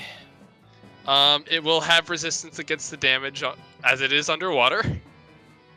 Yeah. Okay, let's call this a level 2 magic missile then. Go for it. So it has 1 additional shot, if I recall. Yeah. Yep. Yep. So 1, 2, 3, 4. Alright, 15 points of damage. Very respectable. How do birds interact with underwater? They They don't. drown. They don't. Yeah. Some do, but not many. Ask Ian, he'd be happy to tell you about the ones that do. You see, what you needed was a penguin for your familiar. I mean, if I could recast it, you know, I will acquire a penguin. Alright, well. What you, I don't think I have any bonus actions. Okay. So yeah, Noted. I will actually move here to lure it slightly closer to the shore. I will regret this decision promptly, but there we go. That you will, because it is its turn. And it has well than enough movement to get to you. And your num num. Hey Michael, right-click that creature and go move to back. There we go. Ethan is num num food. And now you can promptly murder me. Yes, oh boy. So this thing hasn't really been utilizing everything it's got. I gathered. Alright, it's gonna make one bite attack against you. Does an 18 hit? I have an AC of 11. So does Got it? a TPK. I'm gonna feel so bad. Oh no. I have a health of 0, I'm guessing. How much hit points do you have? 20? Oh my god, I got 19 points of piercing. I am a golden god, nothing can stop me. Well, it's gonna take its second attack at you. I am no longer golden. I am still a god. Oh shit. I hate to say it, he Natural needs to make 20. a strength save, doesn't he? Yeah, but also it just rolled a natural 20. This might kill you outright. Don't you have chronal shift? I will disadvantage that one. Good call. Actually, hold on, let me check if I actually do have chronal shift. I do. Okay, cool. So you do that. It's gonna roll again. I do need a strength save from you. Heath is Okay. Heath is right. And that's a -1. Oh boy. You're grappled. So its second bite is a 21 to hit. You are swallowed Yeah. and unconscious. You are swallowed, and you take 18 points of piercing damage. Well, at least on the plus side, you didn't kill him right out. Yep. Hey Jordan, I want to formally say I'm sorry. It's not a problem. It's D&D. Shit like this happens. I wasn't expecting this. I'm so sorry. I would not have thrown this in here. You fucking should have! I wasn't expecting this. Should have shiny on his forehead, and we have a motherfucker that collects shinies! I didn't think it through. What's Ian's intelligence score? 7. Same as mine, 7. apparently. Please make this quick. Speaking I'm of so which, Willard, Ray, sorry. you're up. But we might still be able to pull this out. He's into double digits, and we've been doing some decent damage. Oh, Oh god. We just gotta unleash everything we got upon him, guys. There is no holding back. No. Listen, guys, Wainwright's about to pull out his newest fucking invention. God damn it.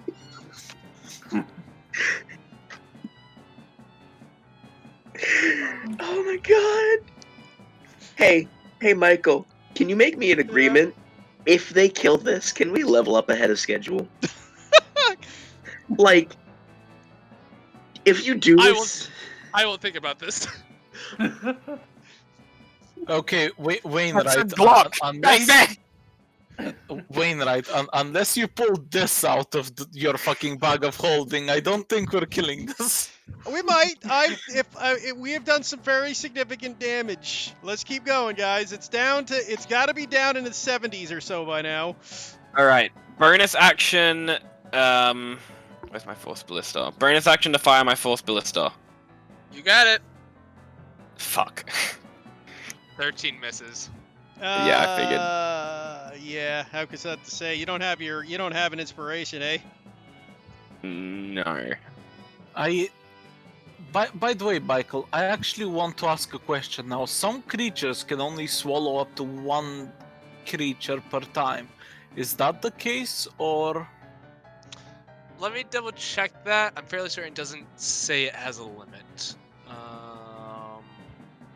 Yeah, Because it is a long, snaky Yeah, blade. like I know the toad does, but I'm pretty sure a creature that big wouldn't. I'm gonna say its limit is 2. Okay. I'm an idiot. Wait, okay, this is dire. Can I retcon a dumber that I did?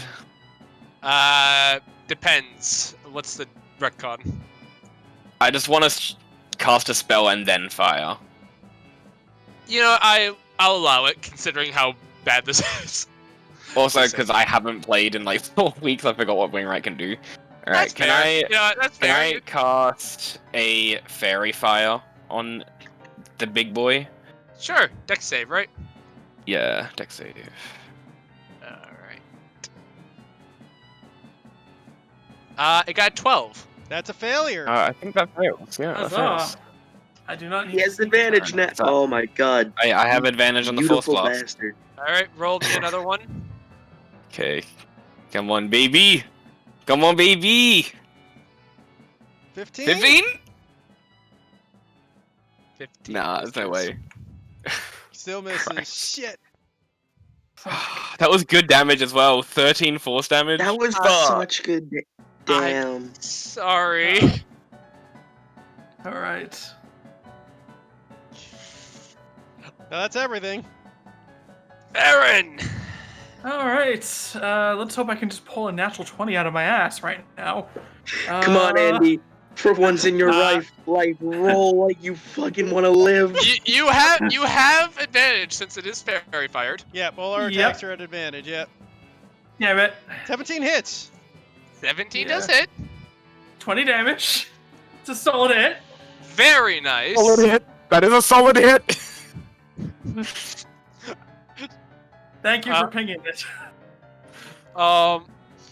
Anything else? I don't have anything really, except to just stay there. I can't see. I can't really throw the potions to Lyran or. They're inside the being, man. The only thing we can do is I know, kill that's why I it and then have it, and then they'll be vomited up.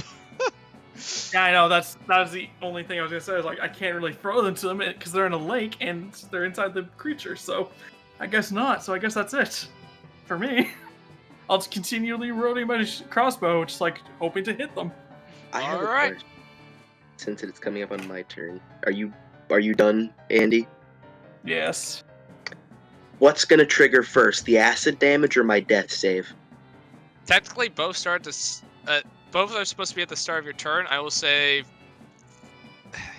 Do you just want to say I get one failed death save from the acid damage, then I roll? It's for the purposes of the nat 20, Michael. I will say you roll first, and then you take a failure afterwards. All right. So Alright, a so- success and a fail. Yep. That could have been worse. Yep. Could have been. The nat 1 would have been instant death, so that's fun. Roko looks at this thing, is like, oh, for the love of the fucking... Recycle me again, my can!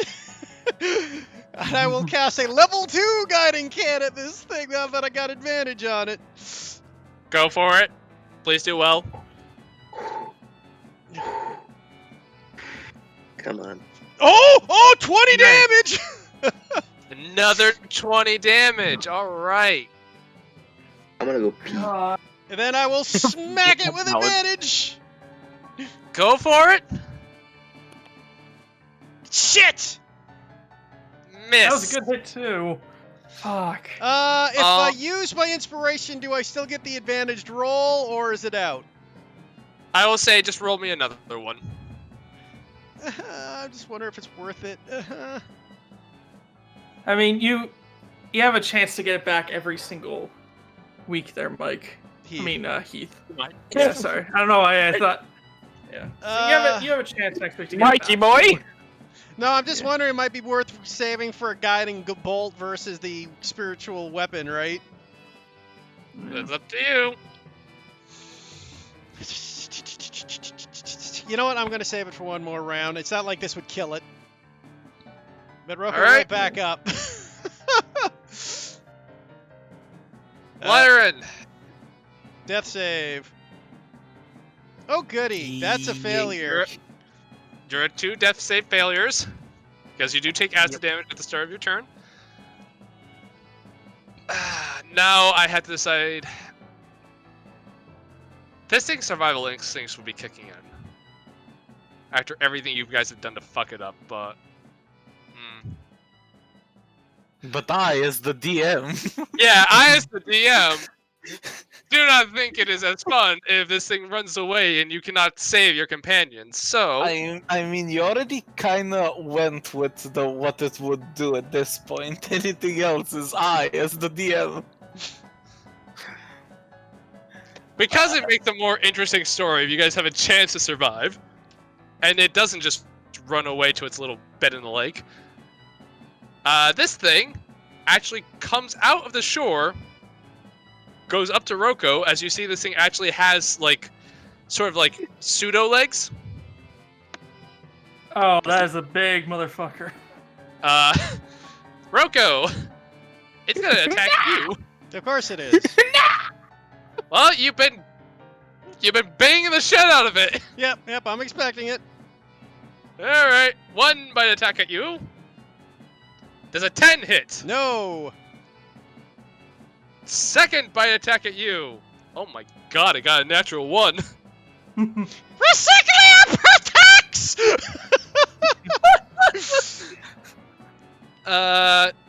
Fuck! I was not expecting that. Alright, Wainwright! This slimy ass motherfucker just crawled out of the lake! What are you doing? Leave. I'll just walk away.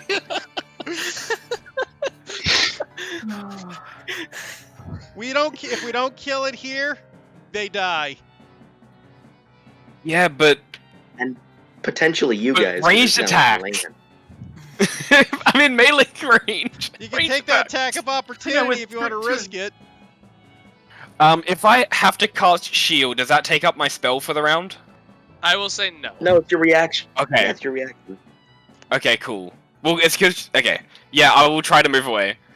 All right. It will take its tail attack against you. Does a 19 hit? Meet to beat. Yeah. All right. Are you gonna? Yeah. I will shoot. I will absolutely shoot that. Yes. All right. So as this thing's tail comes out of the water, riding towards you, you quickly cast a shield spell, holding up your own shield, and the arcane energy protects you as it actually pushes you back into the position you want to be. We're gonna say that for flavor. So you move there. I will.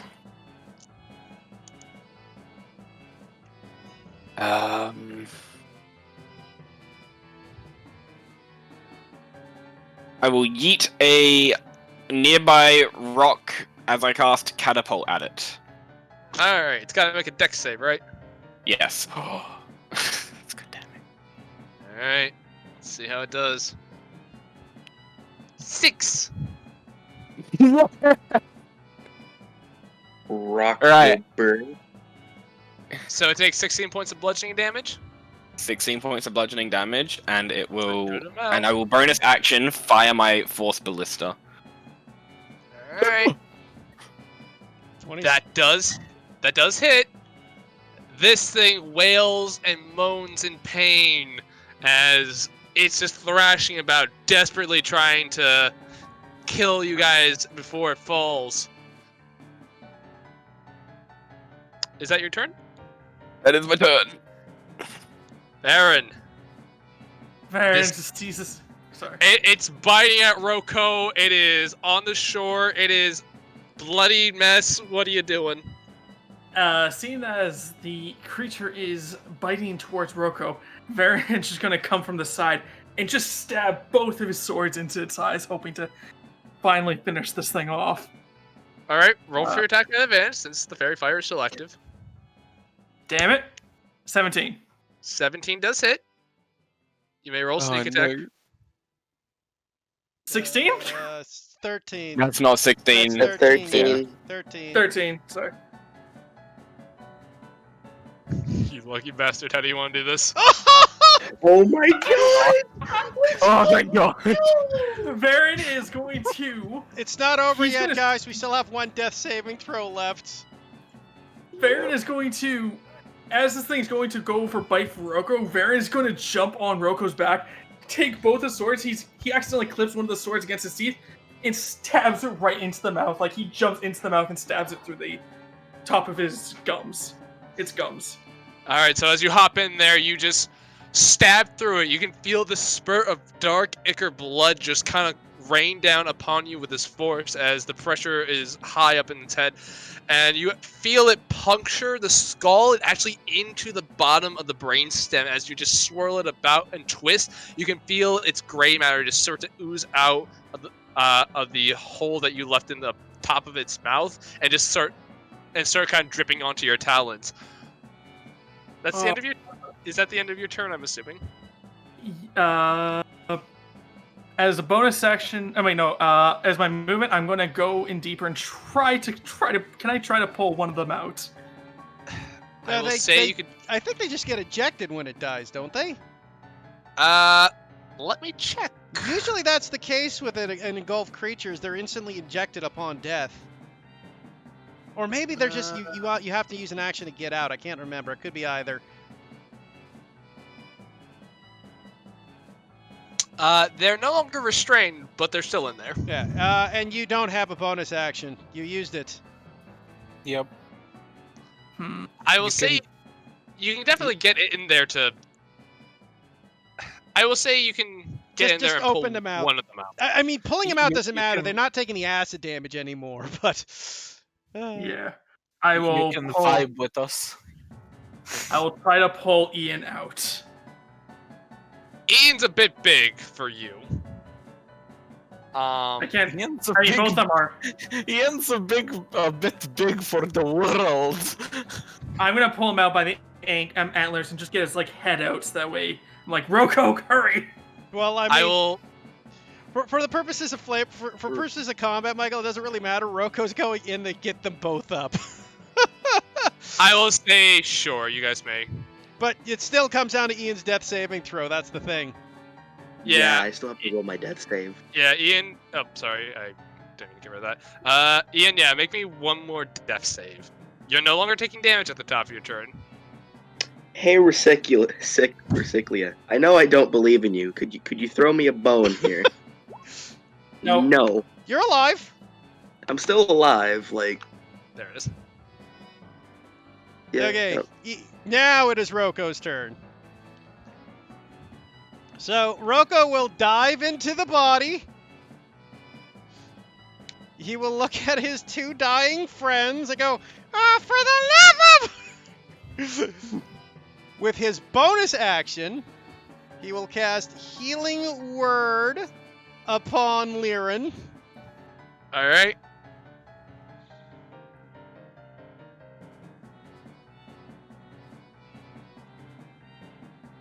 For 6 HP. Laren, you wake up. You are slimy. You can feel your fur sizzling, and it is dark. But you see Roko at the end of a tunnel of light. Walk towards Resiclia, my child!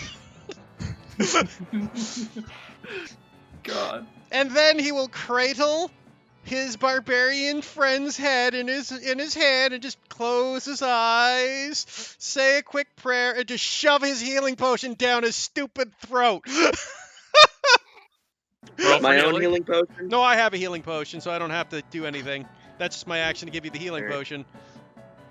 So you got 8 hits. I told you, Roko, that those healing potions would come in handy. He never denied it. That's why he keeps one on. That's why he keeps one on him at all times. Oh, don't forget, you get 2 more HP, Yeah, so it's 8 healing. Yep. So, Ian, you awaken with this very peeved-looking raccoon over your head as you can barely see him as the light is dim in here, and you just feel this sizzling sensation over your fur, and the walls and ground beneath you feel very odd and slimy. Roko, you are covered in mucus, by the way, going in there. He's used to that kind of feeling. He will then leave the place and go, Okay, they're both alive! I don't know how the dumbest person and the smartest person in the party both got eaten, but that's what happened. Varen is just gonna pop himself out of the thing and out of the lake monster and just kind of just wipe his face off with the goo that's just covering, but now his face and just body from the brain matter and whatever other sludge just remains in there. And as this is happening, surprise! Second lake monster! Roll for initiative! No, I'm kidding. I cast Nuke. I Oh, cast anti-tank rifle. oh my god. So as you guys crawl out of the lake worm, not exactly sure what the fuck happened, especially you, Ian. All you remember was shiny, then pain, and then darkness and more pain. That is where we'll end tonight's session. What was the shiny bit? "It was a What little was shiny? bit on its chin there, man. You can see it in the picture." Yeah, it's basically a luminescent bulb that kind of like hangs on its chin. That's An used anglerfish. to lure in prey, and apparently It- barbarians. It was literally just an anglerfish, but like a leviathan, an angler leviathan. Kind of, yeah. Can I, before the session ends, can I cut it off and take it? Sure, it's not really glowing that much anymore, but yeah. Yeah, they don't I'm really. taking Surely that, there's and I'm multiple taking, like, useful 5 things of its we teeth. can. Surely there's multiple useful things we can extract from this fucking leviathan corpse. I'm thinking Oh, there well, might be. Ian can't be the first dummy to go in the lake. There might be treasure down there. You know what? We'll get I'm to that Next next week. week. Yeah. Stop Oh. the Varen's recording. just gonna look to this and goes. I'm just gonna look at Wainwright and say, Are you able to make armor out of this thing? Well, probably if you want to be all gross and sticky. I don't know. I must say, having the leather armor of a giant monster sounds pretty rad. I can monster hunter something up out of this, I guess. Who's up for fish sticks? Doesn't seem like the sturdiest skin, but Who's up for fish sticks, guys? Delicious. And with the prospect of your dinner now thoroughly and disgustingly in your minds, we will end the session there. Yeah, stopping recording. Holy